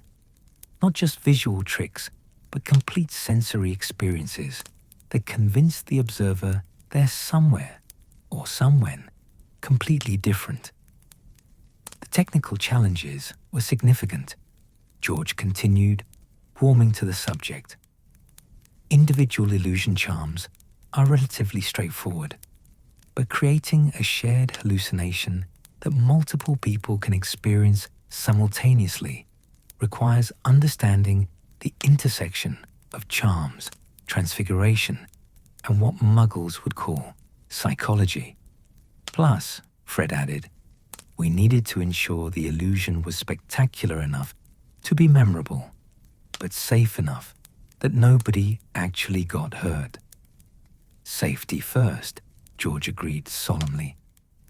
We'd learned from the custard pie incident that good pranks require careful risk assessment. The breakthrough came during a particularly boring potions lesson, Fred continued. Snape was explaining the principles of perception-altering drafts, and we realized that environmental magic could achieve similar effects without requiring anyone to actually consume anything. Environmental magic. Dean looked intrigued. Magic that affects the space itself rather than the individuals within it, George explained. Think of it as enchanting the location rather than enchanting the people, like a stage set that convinces everyone watching that they're seeing something completely different, Fred added helpfully. The Quidditch pitch, George said, building toward the main story, presented the perfect testing ground for large-scale environmental illusion. It's an enclosed space with clear boundaries, Fred explained, but large enough to create truly spectacular effects. Plus, it's regularly filled with people who are already emotionally invested in what they're seeing. Emotionally invested audiences, George noted, are much more susceptible to convincing illusions. When people want to believe in magic, magic becomes easier to create. The plan, Fred continued, was elegantly simple in concept and fiendishly complex in execution. We would create the illusion that the Quidditch pitch had vanished entirely, George announced, replaced by something so unexpected and impossible that everyone watching would question the fundamental nature of reality. The something being, Katie prompted. Fred's grin widened. An underwater Quidditch match. The remaining students stared at him in stunned silence. Underwater, Neville repeated slowly. You made people think they were watching Quidditch underwater, complete with merpeople spectators, floating kelp forests, and schools of tropical fish. George confirmed cheerfully. But that's... Hermione paused, clearly struggling to find words. That's extraordinarily advanced magic. The layering of illusions alone would require 17 different charms working in perfect synchronization, Fred supplied helpfully. Plus, 3 transfiguration elements, 2 perception-altering enchantments, and 1 completely original spell we invented for creating the illusion of breathing underwater. You invented a spell, several students exclaimed. Well, George hedged, we modified an existing breathing charm and combined it with a sensory manipulation hex. Perfectly safe, though the testing phase was challenging. Define challenging, Ginny said suspiciously. Let's just say we spent several afternoons practicing in the Black Lake, Fred said diplomatically, and leave it at that. The preparation phase took 6 weeks. George continued. We had to map every inch of the Quidditch pitch, understand its magical resonance patterns, and design illusion anchors that could maintain complex visual effects over a large area. Illusion anchors? Dean asked. Physical objects enchanted to serve as focal points for the illusion, Fred explained, hidden around the pitch and keyed to respond to a master activation sequence. We used modified rememberals, George added. Turns out they're excellent for storing complex visual information and projecting it when properly enhanced. 24 anchors total, Fred continued, positioned to create overlapping fields of illusion that would be seamless from any viewing angle. The visual design phase was particularly challenging, George said, We had to research underwater ecosystems, study the movement patterns of aquatic life, and understand how light behaves when filtered through water. Colin Creevey was inadvertently helpful, Fred added. His underwater photography hobby provided excellent reference material for color saturation and visual distortion effects. Colin helped with a prank. Katie looked surprised. Unknowingly, George clarified quickly. We told him we were working on a charms project about environmental magic, which wasn't technically a lie. The day of the Great Illusion, Fred continued, was chosen strategically to coincide with the first major Quidditch practice of the season. All 4 house teams would be present, George explained, along with the usual crowd of students who gathered to watch practice sessions. Maximum impact, Fred confirmed. Plus, Oliver Wood's tendency toward dramatic overreaction would provide excellent entertainment value. We arrived at the pitch early, George continued, activated the illusion anchors with a synchronized charm sequence, and then retreated to the stands to observe. The effect, Fred said with deep satisfaction, exceeded our wildest expectations. Describe it, Hermione demanded. Completely absorbed now. George's expression grew dreamy with memory. Picture the Quidditch pitch as you know it. Green grass, goalposts, clear October sky. Now imagine that entire scene suddenly shimmering like heat waves, then resolving into something completely impossible. The grass became white sand, scattered with colorful coral formations. Fred continued. The goalposts transformed into towering kelp forests that swayed gently in invisible currents, and above it all, George added reverently, instead of sky, there was water. Endless blue-green water that seemed to stretch up forever, filled with floating bubbles and schools of fish.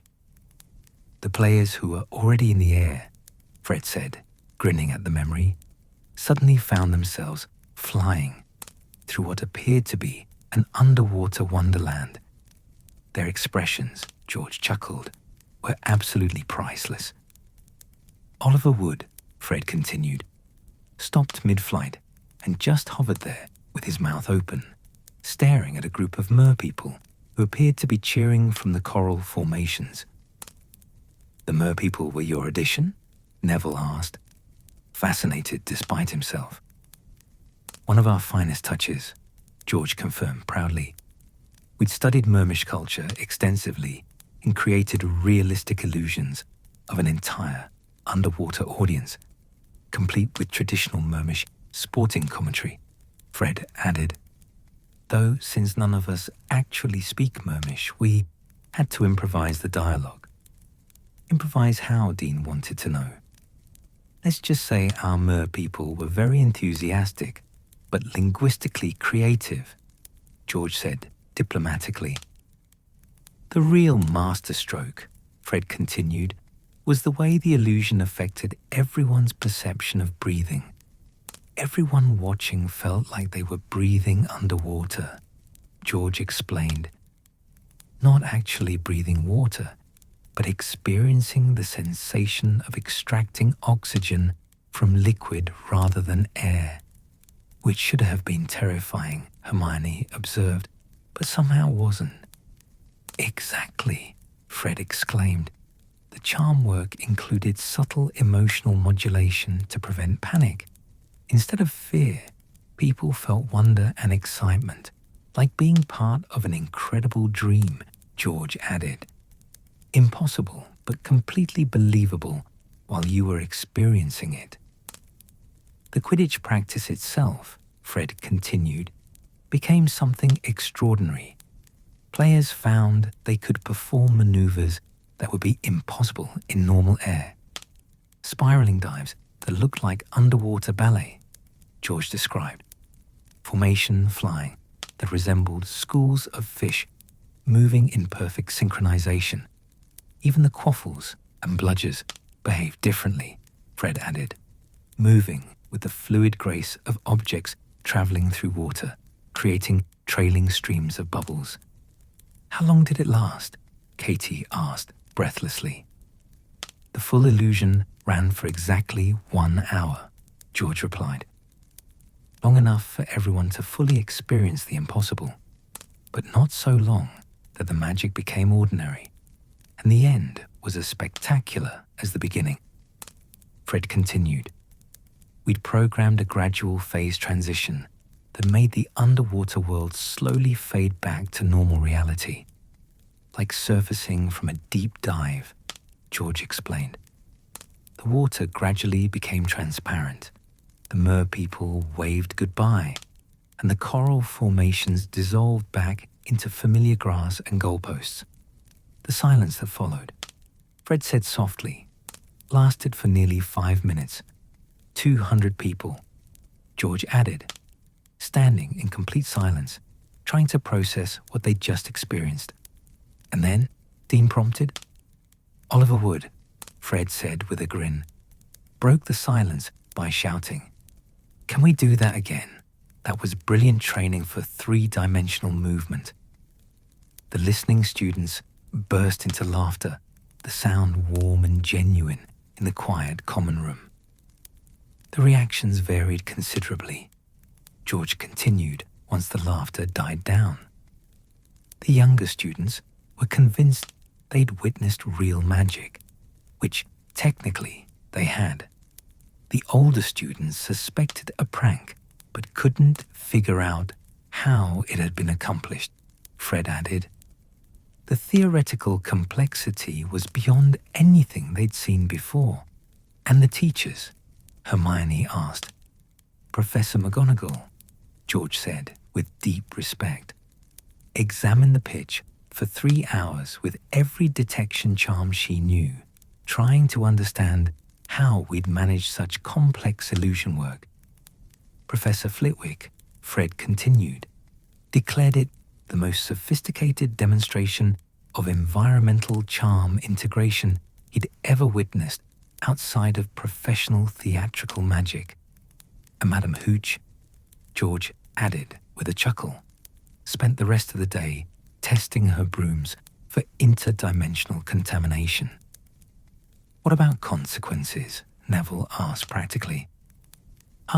Fred said, that's where things got interesting. We were called to Dumbledore's office the next morning. George continued, expecting the detention of our lives. Instead, Fred said, he offered us tea and asked for a detailed explanation of our methodology. Methodology? Dean looked confused. Turns out, George explained, our underwater Quidditch illusion had solved several theoretical problems in advanced magic that had puzzled researchers for decades. Problems involving multi-person sensory manipulation, environmental charm anchoring, and the psychological integration of impossible experiences, Fred listed. Professor Dumbledore, George continued, was so impressed with the theoretical implications that he arranged for our spell work to be documented by the Department of Magical Accidents and Catastrophes. Not as a catastrophe, Fred clarified quickly, but as an example of innovative magical problem-solving with potential practical applications. Practical applications? Hermione looked intrigued. Therapeutic magic for trauma recovery, George explained seriously. The ability to create shared positive experiences that feel completely real could be revolutionary for treating certain magical ailments. Plus, Fred added with returning mischief, the entertainment possibilities are endless. We received special commendation from the ministry. George continued, along with a formal invitation to consider careers in magical research and development, which we politely declined, Fred said, in favor of our existing career plans in practical joke product development. The illusion itself, George concluded, was never repeated in quite the same way. The complexity required made it more of a once-in-a-lifetime achievement than a repeatable prank. But Fred added, meaningfully, we kept detailed notes on the methodology.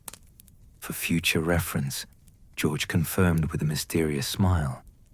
Future reference for what? Ginny asked, suspiciously. Oh, Fred said innocently. You never know when the world might need another impossible experience. Magic, George added philosophically, should occasionally remind people that reality is much more flexible than they think. As if summoned by their words, the common room windows suddenly shimmered, and for just a moment, instead of the familiar view of the grounds, they showed what appeared to be an underwater scene, complete with floating fish and gently swaying kelp. The effect lasted only seconds before fading back to normal, but it was enough to make everyone present question what they'd really seen. Was that Neville began? Probably just tired eyes, Fred said with elaborate casualness. Or George added with a grin, maybe Gryffindor Tower wanted to join the conversation. You know, Hermione said thoughtfully, I'm beginning to suspect that your pranks aren't really pranks at all. What do you mean? Katie asked. They're magical innovations, Hermione explained, disguised as jokes to avoid the bureaucratic complications of formal magical research. The twins exchanged one of their significant looks. Hermione Fred said solemnly, You might be the smartest person in this castle. Don't tell anyone. George added conspiratorially, We have a reputation to maintain. As dawn began to creep through the windows, painting the common room in soft grey light, the remaining students finally began to show signs of genuine exhaustion. But nobody seemed quite ready to break the spell of the evening. One more story? Katie asked, hopefully. Fred and George looked at each other, then at their small, dedicated audience, then at the approaching dawn. One more, Fred agreed. But this one's special. This one, George added softly, is about the most important prank we ever pulled. The one that taught us why we really do what we do. And, Fred concluded, the one that involves portrait parties, secret alliances, and the discovery that Hogwarts itself has a sense of humor. As the fire settled into its final embers and the castle began to wake around them, the twins prepared to share their most treasured story, the tale that would reveal the true heart of everything they'd built together. The morning was coming, but the magic was far from over. The first pale light of dawn was creeping through the tall windows of Gryffindor Tower, painting the common room in soft shades of silver and gold. The fire had burned down to glowing embers, and the castle was beginning to stir with the earliest sounds of morning. Distant footsteps in corridors, the soft murmur of house elves beginning their daily routines, and the gentle creaking of ancient stones settling into a new day. Only 5 students remained in the common room now, Fred and George in their armchairs, looking more serious than their audience had seen them all night. Ginny curled up like a cat in her favorite chair, Hermione with her abandoned homework, finally forgotten entirely, and Neville, who had somehow managed to stay awake through the entire night, despite his usual early bedtime. The atmosphere had shifted subtly with the approaching dawn. The earlier stories had been filled with laughter and wonder, but now there was something deeper in the air, the sense that they were approaching something more profound than clever pranks and magical innovations. Fred stretched slowly, working out the kinks from hours of storytelling, and when he spoke, his voice carried a weight that hadn't been there before. This story, he began quietly, is different from the others. not because the magic was more complex or the consequences more significant, but because it taught us something we hadn't expected to learn. George nodded, his usual mischievous grin replaced by an expression of genuine thoughtfulness. It happened during our 6th year, spring of 1995, the same year Voldemort returned, though most of the school was still pretending that hadn't happened. The mention of Voldemort caused a slight tension in the room. Even now, months later, the events of the previous June felt raw and immediate. The castle was different that year, Fred continued, choosing his words carefully, not just because of Umbridge, though she certainly made things worse. There was something deeper, a sense of uncertainty, of fear creeping in around the edges. Students were jumpier, George explained. Teachers were more cautious. Even the portraits seemed subdued, as if they were waiting for something to happen. And that's when we realized, Fred said softly, that our usual approach to pranking wasn't enough anymore. People needed more than just a laugh or a moment of wonder. They needed hope. Hermione looked up sharply. Hope, the belief that good things could still happen, George explained. That despite everything dark and frightening in the world, there was still magic worth celebrating. But how do you prank hope into existence? Ginny asked, understanding instinctively that this was the heart of the story. Fred's expression grew distant with the memory. It started with the fat lady. The fat lady. Neville looked confused. But she's always been, well, cheerful enough. Cheerful, yes. George agreed, but we'd never really paid attention to her social life. Social life? Several voices chorused. Think about it, Fred said, leaning forward. The fat lady has lived in that portrait for centuries. She's watched thousands of students pass through Gryffindor Tower, seen wars and peace, celebrations and tragedies. But who does she talk to? Who are her friends? The question hung in the air as the students considered it. Other portraits, Hermione said slowly, but they're scattered throughout the castle. It's not like they can easily visit each other. Exactly, George said, with satisfaction. The portrait community at Hogwarts is vast but fragmented. Hundreds of individuals living isolated lives, connected only by occasional conversations when their frames happened to be near each other. It was pure chance that we discovered how lonely she was. Fred continued. We were returning late from the room of requirement one night, around 3 a.m, when we heard singing coming from the corridor outside our common room. Not unusual, George explained, except that there was something heartbreakingly melancholy about it. A song about missing friends and wishing for company. We investigated, Fred said, and found the fat lady alone in her frame, singing to herself in the darkness. When she saw us, George continued, she was embarrassed. Tried to pretend she'd just been practicing scales, but we could see she'd been crying.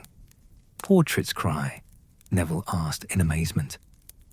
When they're sad enough, Fred confirmed quietly, and she was very sad indeed. It took some gentle questioning, George said, but eventually she told us about her situation. She knew dozens of other portraits throughout the castle, but she rarely got to see them. Most were too far away for casual conversation, and portrait visits require specific magical conditions. Magical conditions? Hermione was immediately interested. Portraits can visit each other, Fred explained, but only if there's a direct magical connection between their frames, usually through shared wall space or connecting corridors. The fat lady's frame, George continued, is relatively isolated. She can occasionally chat with Sir Cadogan when he's wandering, and she has a few neighbours in nearby corridors, but most of her old friends are scattered throughout the castle. She told us about portrait friends in the library, the Great Hall, the dungeon corridors. Fred listed people she'd known for decades, but could only see once or twice a year when magical circumstances aligned properly. And that's when we realized, George said softly, that we'd stumbled onto something much larger than one lonely portrait. The entire portrait community at Hogwarts was dealing with enforced isolation, Fred explained. Not because they didn't want to socialize, but because the magical infrastructure didn't support easy communication. So naturally, George continued with a returning hint of mischief. We decided to fix that. Fix it how? Ginny asked, though she was beginning to suspect the scope of what was coming. By creating a magical network, Fred announced, that would allow every portrait in Hogwarts to visit every other portrait whenever they wanted. The magnitude of this declaration settled over the room, like a physical weight. Every portrait, Hermione repeated slowly, in the entire castle. You're talking about hundreds of individual magical connections. 643 portraits, George confirmed cheerfully, plus 17 empty frames that occasionally hosted visiting artwork from other magical institutions. The technical challenges, Fred admitted, were unlike anything we'd ever attempted. Portrait magic is some of the most complex and delicate magical work in existence, George explained. Each frame contains not just an image, but a complete magical ecosystem designed to sustain a form of consciousness. Connecting them together, Fred continued, required understanding how portrait consciousness actually works, how magical frames store and transfer information, and how to create stable communication channels between dozens of separate magical constructs. The research phase took 4 months, George said. We had to study advanced magical theory, portrait history, and the architectural principles underlying Hogwarts' magical infrastructure. Professor Binns was inadvertently helpful, Fred added. His lectures on magical portrait development during the medieval period provided crucial background information. And Professor Flitwick, George continued, spent several fascinating lessons explaining the theoretical principles behind multi-point magical connections. Without realizing what we were planning, of course, Fred clarified quickly. Of course, Hermione said dryly, though she was smiling. The breakthrough came when we realized we were thinking about the problem backwards, George explained. Instead of trying to create individual connections between each portrait, we needed to create a central hub that all portraits could access. A hub? Neville looked confused. Think of it like a magical gathering place, Fred explained, that exists in the magical space between frames rather than in any specific physical location. We designed what we called the Portrait Commons, George continued, his voice taking on the reverent tone he reserved for their most ambitious magical achievements. A shared magical space that every portrait in the castle could visit simultaneously. But creating a shared magical space, Hermione protested, that's incredibly advanced magic. That's the kind of thing that takes teams of researchers years to develop. Which is why, Fred said with a grin, we recruited help. Help from whom? Ginny asked. The portraits themselves, George announced. Once we explained what we were trying to do, they were incredibly enthusiastic about contributing to the project.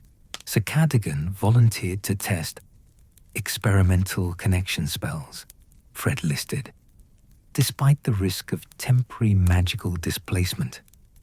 The fat lady organized focus groups to determine what features the portrait commons should include, George added. Professor McGonagall's portrait, the one in her office, provided technical consultation on magical space creation, Fred continued. And Dumbledore's collection of former headmaster portraits, George concluded, offered theoretical guidance that proved invaluable. The portraits helped create their own social network? Dean asked, in amazement. More than helped, Fred corrected. They became our research partners. Without their insights into portrait consciousness and magical frame dynamics, the project would have been impossible. The construction phase, George continued, required placing connection anchors throughout the castle. Small, hidden magical objects that would serve as access points to the portrait commons. Hidden. How? Neville wanted to know. Disguised as decorative elements, Fred explained. Carved flowers on frame corners, ornamental metalwork, small architectural details that would blend seamlessly with existing decor. 215 connection anchors, George specified, positioned to ensure that every portrait in the castle could access the network without magical strain. The installation took 6 weeks, Fred continued, working exclusively during the early morning hours when the corridors were empty and the portraits were least active. We had help with that too, George added with a grin. The castle's house elves were surprisingly supportive of the project. Supportive how? Hermione asked, immediately alert to anything involving house elf welfare. They understood that the portraits were lonely, Fred explained gently, and they wanted to help. House elves have a natural empathy for others who serve the castle and its occupants. They provided access to restricted areas, George continued, and helped us work around security measures without triggering alarms. In exchange, Fred added, we promised to include the house elf common areas in the portrait commons design, so that portraits could visit the kitchens and other service areas if they wanted. The first test activation, George said, building toward the climax, was scheduled for a quiet Sunday evening in late April. We gathered in the corridor outside our common room, Fred continued, along with the fat lady and Sir Cadogan, who had volunteered to be our first test subjects. The activation sequence, George explained, required synchronized charms at 12 different anchor points throughout the castle, all triggered within a 30-second window. Which meant, Fred added, that we needed to coordinate the timing perfectly while running through corridors and up staircases at full speed. The logistics were nightmarish, George admitted, but we planned meticulously.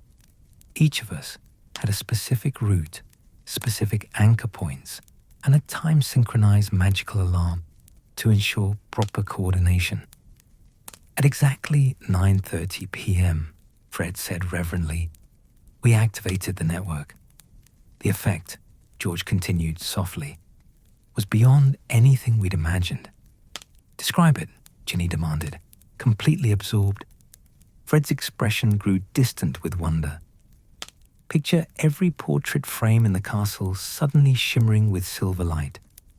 Not bright or alarming, but gentle, like moonlight on water.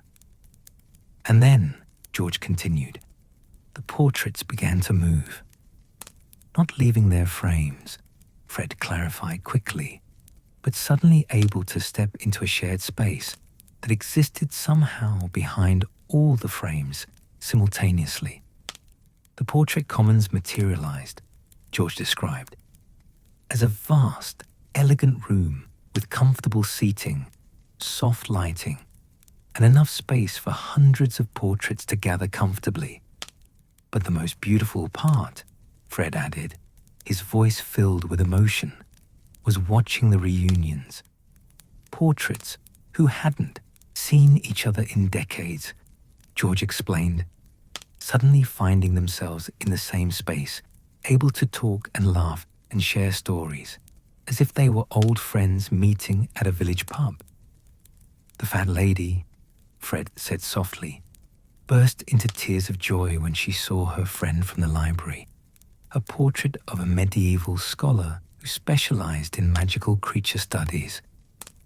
Sir Cadogan, George added with a chuckle, immediately challenged a portrait of a Renaissance dueling master to a friendly sword-fighting demonstration, and the former headmaster portraits, Fred continued, gathered in a corner to share decades' worth of accumulated wisdom and gossip about castle affairs. The party, George concluded, lasted until dawn. Party? Hermione looked intrigued. What else would you call it? Fred asked with a grin.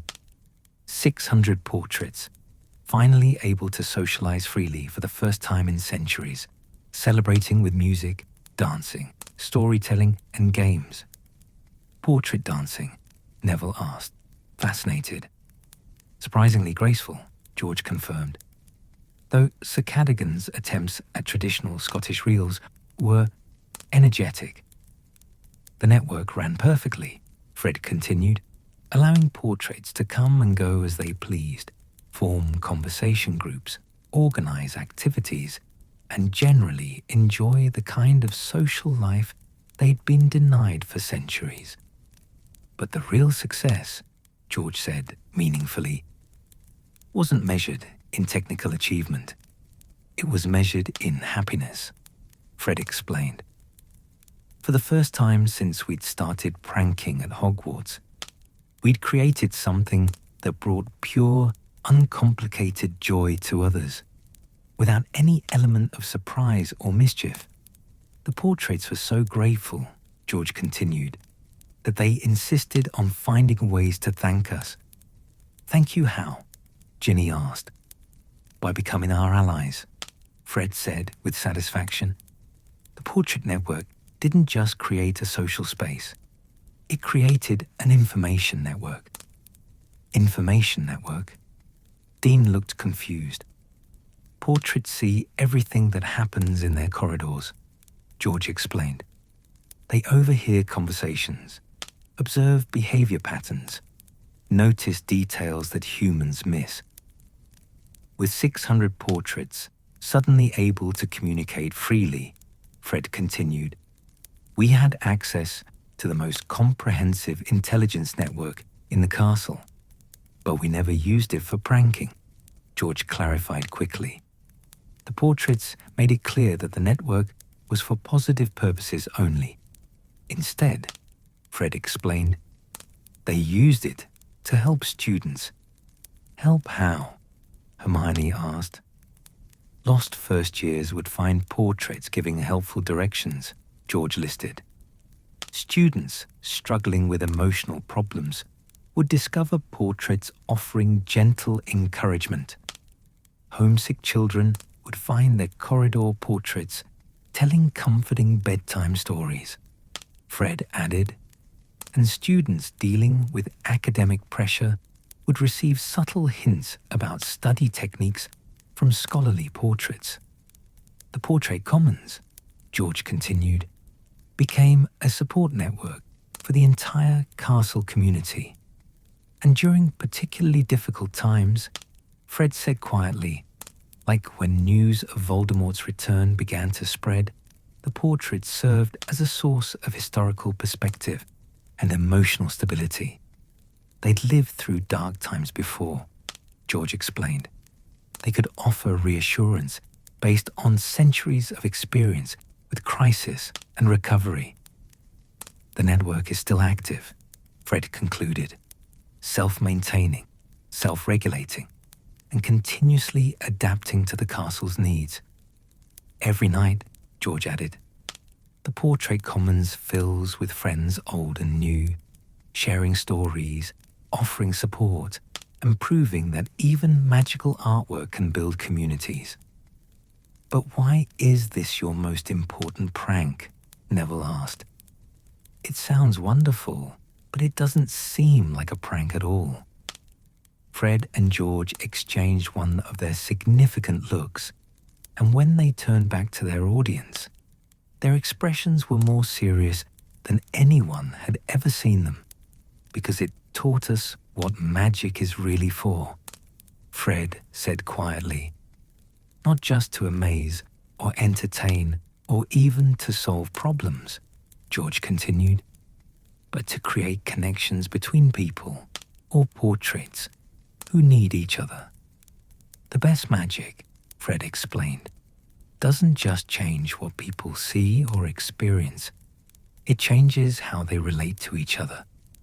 Our pranks had always been about bringing people together through shared wonder, George added, but the Portrait Commons showed us that the most powerful magic creates lasting community.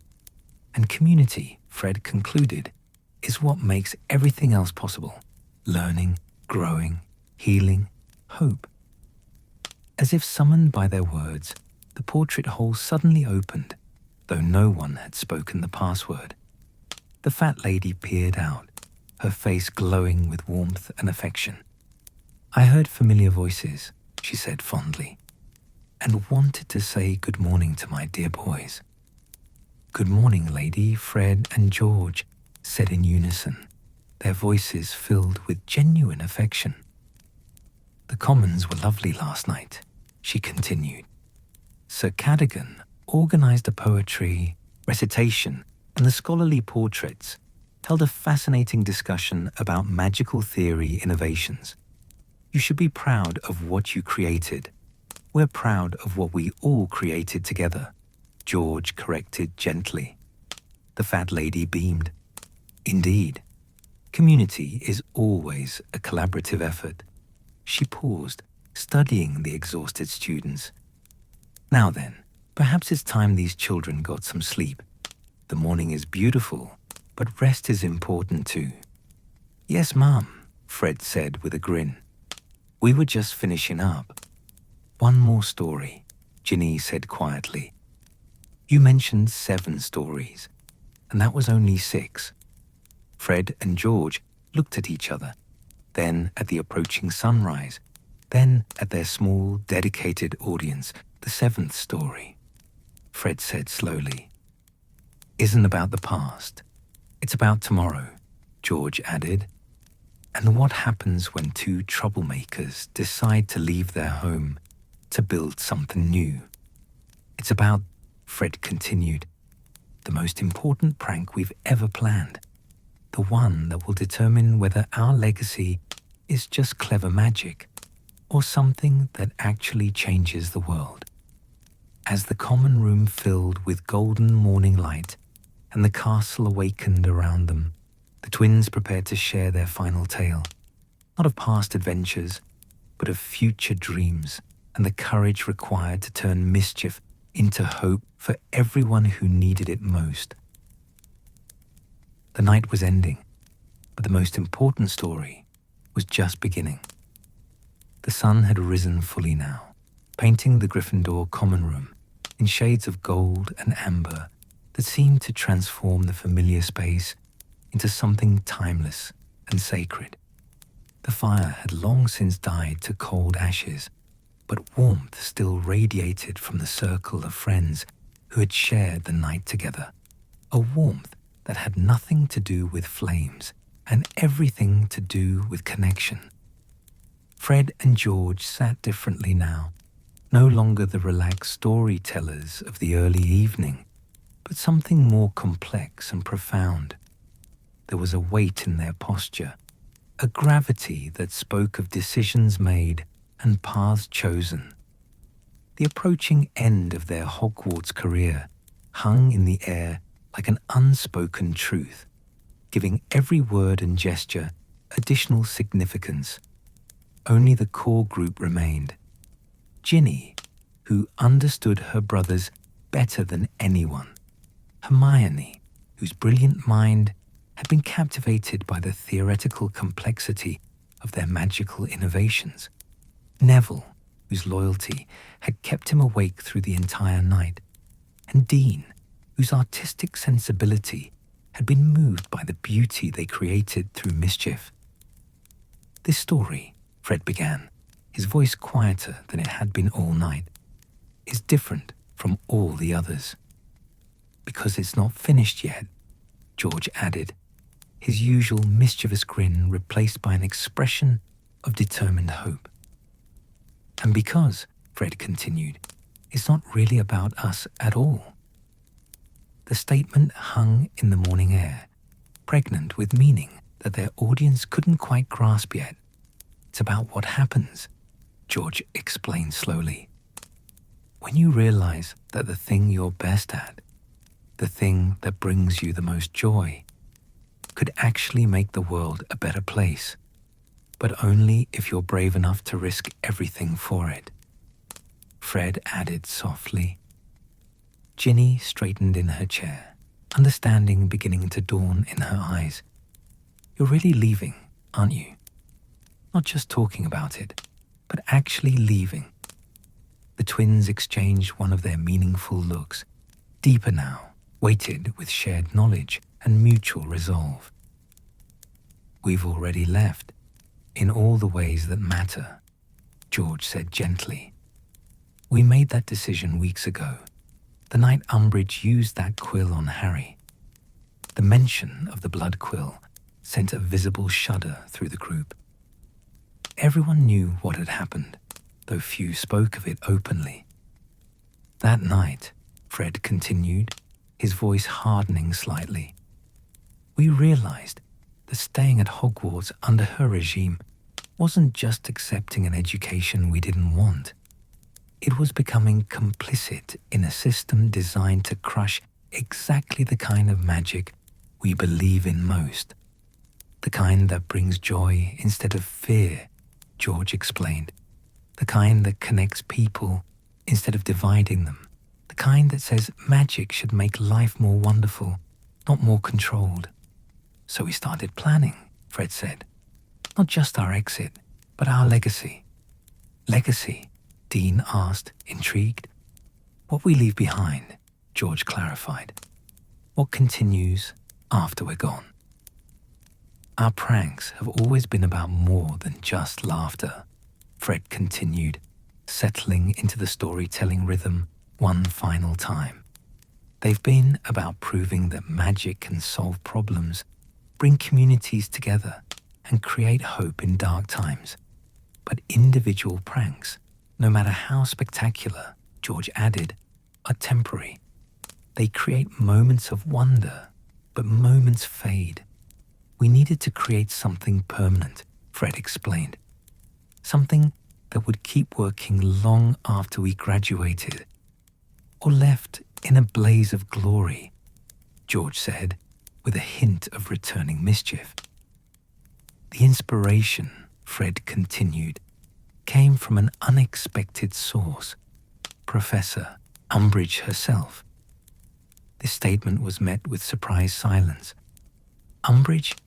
Hermione looked confused. But she's everything you're fighting against. Exactly, George said with satisfaction. She showed us what happens when magic is used to control and suppress instead of liberate and inspire. Every educational decree, Fred explained, every cruel detention, every attempt to drain the wonder out of magical education, it all demonstrated the same principle. Which is, Neville prompted. That the opposite of joy isn't sadness, George said thoughtfully. It's the absence of possibility. Umbridge doesn't just make people unhappy, Fred continued. She makes them believe that happiness isn't allowed, that wonder is dangerous, that magic should be small and careful and boring. And that, George concluded, is exactly what we needed to fight against. But how do you fight an institution? Ginny asked, understanding the magnitude of what they were contemplating. By creating an alternative, Fred said simply. The Mischief Memorial, George announced. Our final gift to Hogwarts and our first step toward changing the wizarding world. Mischief Memorial? Several voices chorused.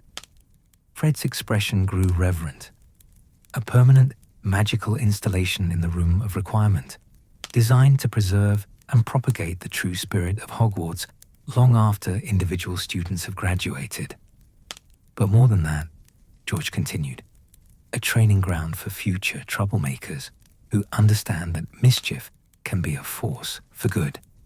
Explain, Hermione demanded, her academic curiosity fully engaged.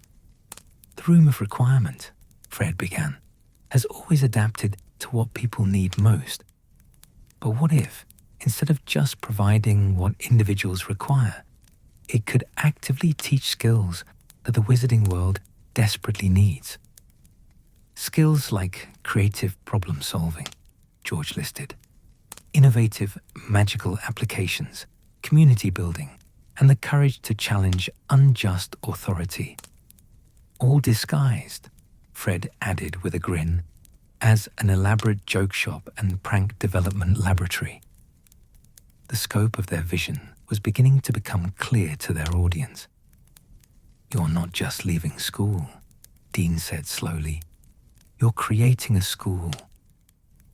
An alternative education system, George confirmed, disguised as entertainment. The Mischief Memorial, Fred explained, will serve multiple functions simultaneously. First, George began, counting on his fingers. It will be a repository of magical knowledge. Every prank technique, charm innovation, and theoretical breakthrough we've developed during our time at Hogwarts.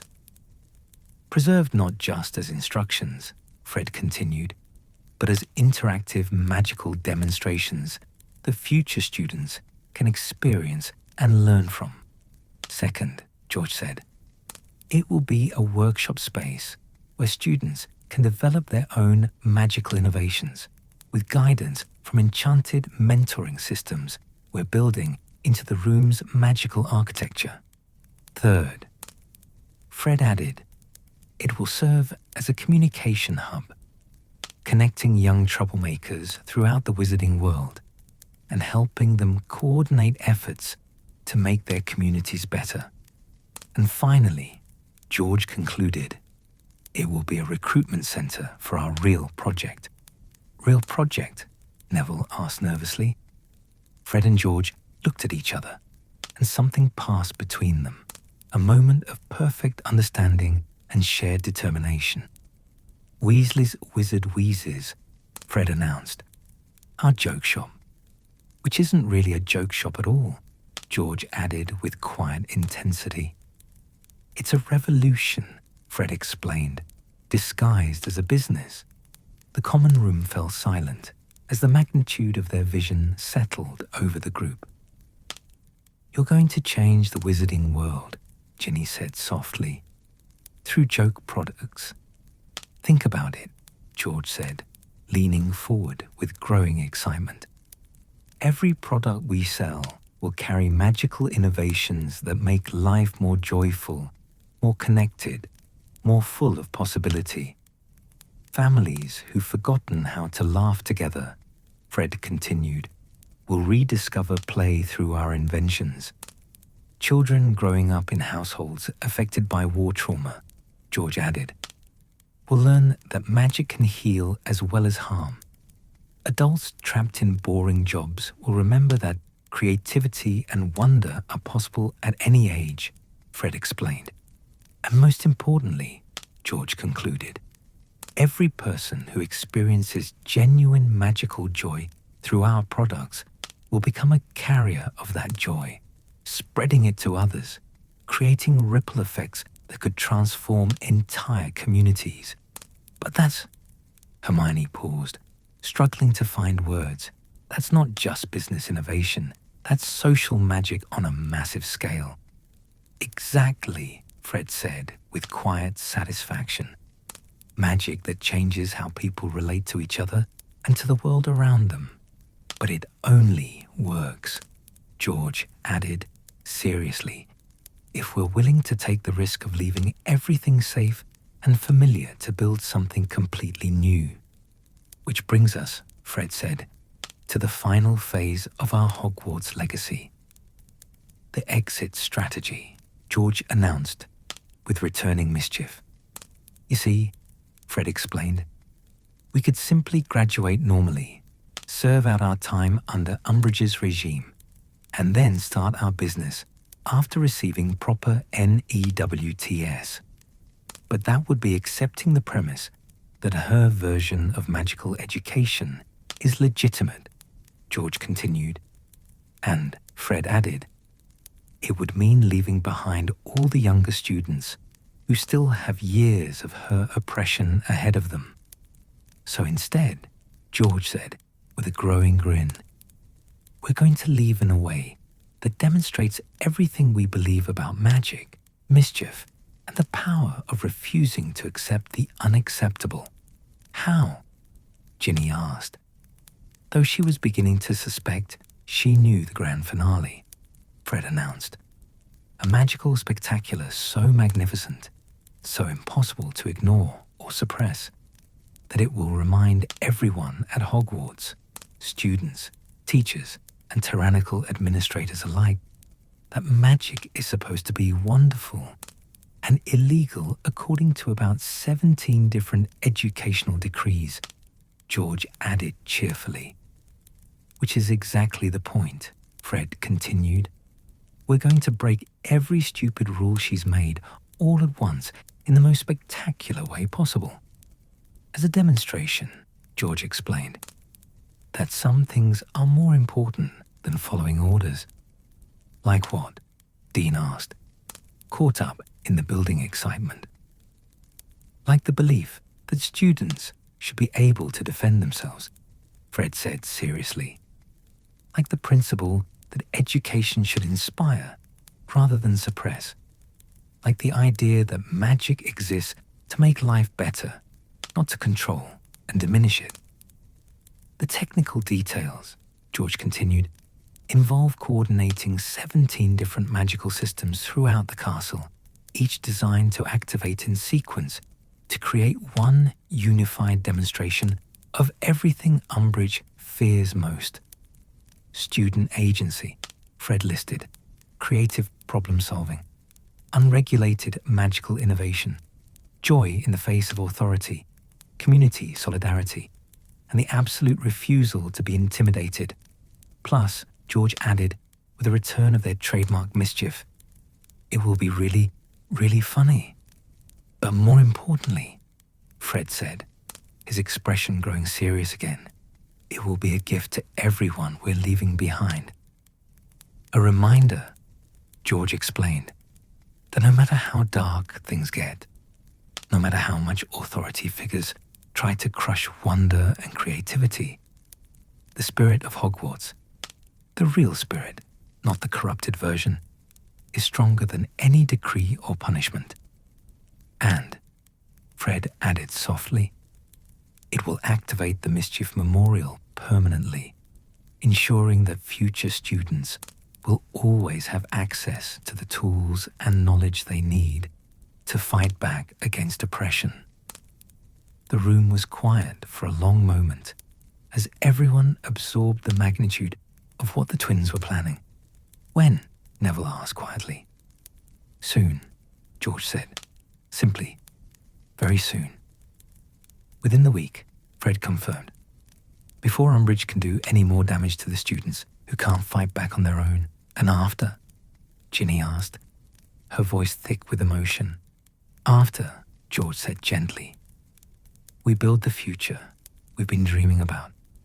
A joke shop that's really a community center, Fred explained. A business that's really a school. A revolution that's really just people remembering how to laugh together. But most importantly, George added, a demonstration that the magic we learned at Hogwarts, not from textbooks, but from each other, can change the world if we're brave enough to use it. As if summoned by their words, the room of requirement itself seemed to respond.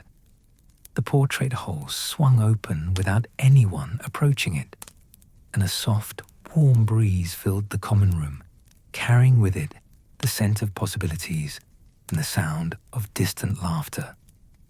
"The castle approves," Fred observed with satisfaction. "Hogwarts has always supported troublemakers who troublemaker for the right reasons," George added. "What do you need from us?" Hermione asked suddenly, her voice filled with determination. The twins looked at her in surprise. "Need from you?" Fred repeated. "You're planning something that could help everyone," Hermione explained. "Something that could make Hogwarts better for all the students who have to stay. What can we do to help?" George's expression grew warm with affection.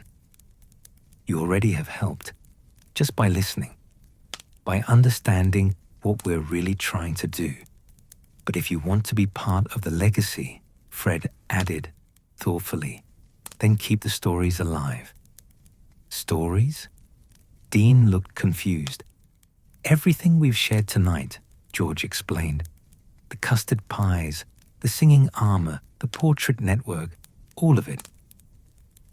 "Because," Fred continued, "stories are how magic really spreads, not through textbooks or regulations, but through people telling each other about the wonderful, impossible things they've seen and experienced. When you tell someone about the fireworks in the Great Hall," George said, "you're not just sharing a memory.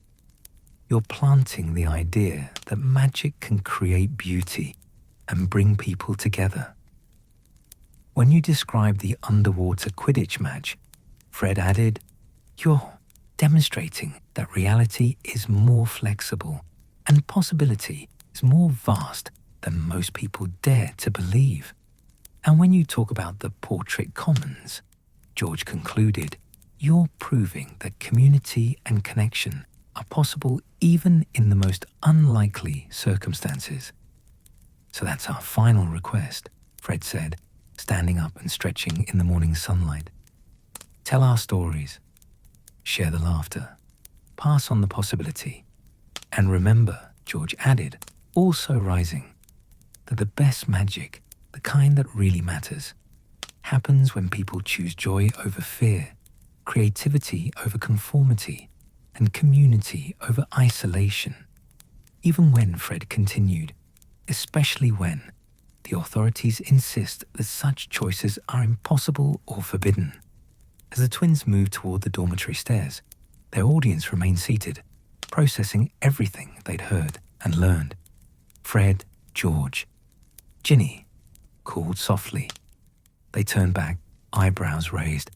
"Thank you," she said simply, "for the stories, for the magic, for showing us what's possible, for proving," Neville added quietly, "that courage comes in many forms, for demonstrating," Hermione continued, "that the most important education happens outside the classroom, and for reminding us," Dean concluded, "that magic should make you smile."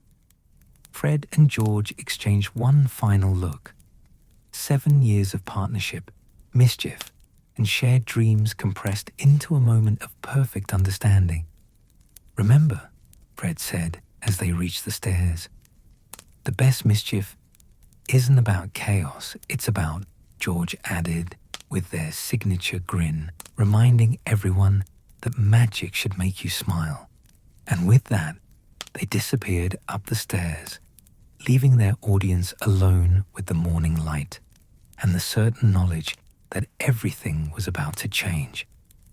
Outside the windows, Hogwarts stretched in the golden sunlight, ancient, enduring, and filled with possibilities that no educational decree could ever diminish. Somewhere in the castle, suits of armor were humming softly to themselves, portraits were planning their evening gatherings, and the room of requirement was quietly preparing to host something unprecedented. The future was uncertain, but it was bright with promise, and in a tower room, where 5 friends sat surrounded by the echoes of laughter and the warmth of shared stories. The magic of Hogwarts lived on, not in rules or regulations, but in the unshakable belief that wonder, community, and joy would always find a way to triumph over darkness. The stories were told, but the legend was just beginning. Epilogue. 3 days later. The entire school was talking about it, though no one could quite agree on exactly what they had witnessed. Some insisted they had seen Fred and George Weasley riding through the corridors on actual dragons made of pure fireworks. Others swore the twins had somehow transformed the entire castle into a massive musical instrument, with every stone singing in perfect harmony. What everyone agreed on was this: it had been the most spectacular, magnificent, impossible thing any of them had ever seen. And when Professor Umbridge had tried to stop it, tried to impose order on the chaos of wonder, the magic itself had seemed to laugh at her, gently but unmistakably. The Mischief Memorial appeared in the room of requirement that very evening, exactly as promised. Students began discovering it within days, drawn by dreams of possibility and rumors of a place where magic could be learned not from textbooks, but from joy itself. And in Diagon Alley, in a shop that hadn't existed the week before, 2 young entrepreneurs hung a sign that read, "Weasley's Wizard Wheezes," where magic meets mischief and makes the world more wonderful. The revolution had begun, and in the end, that's the most important lesson of all, that the best mischief isn't about chaos. It's about reminding everyone that magic should make you smile.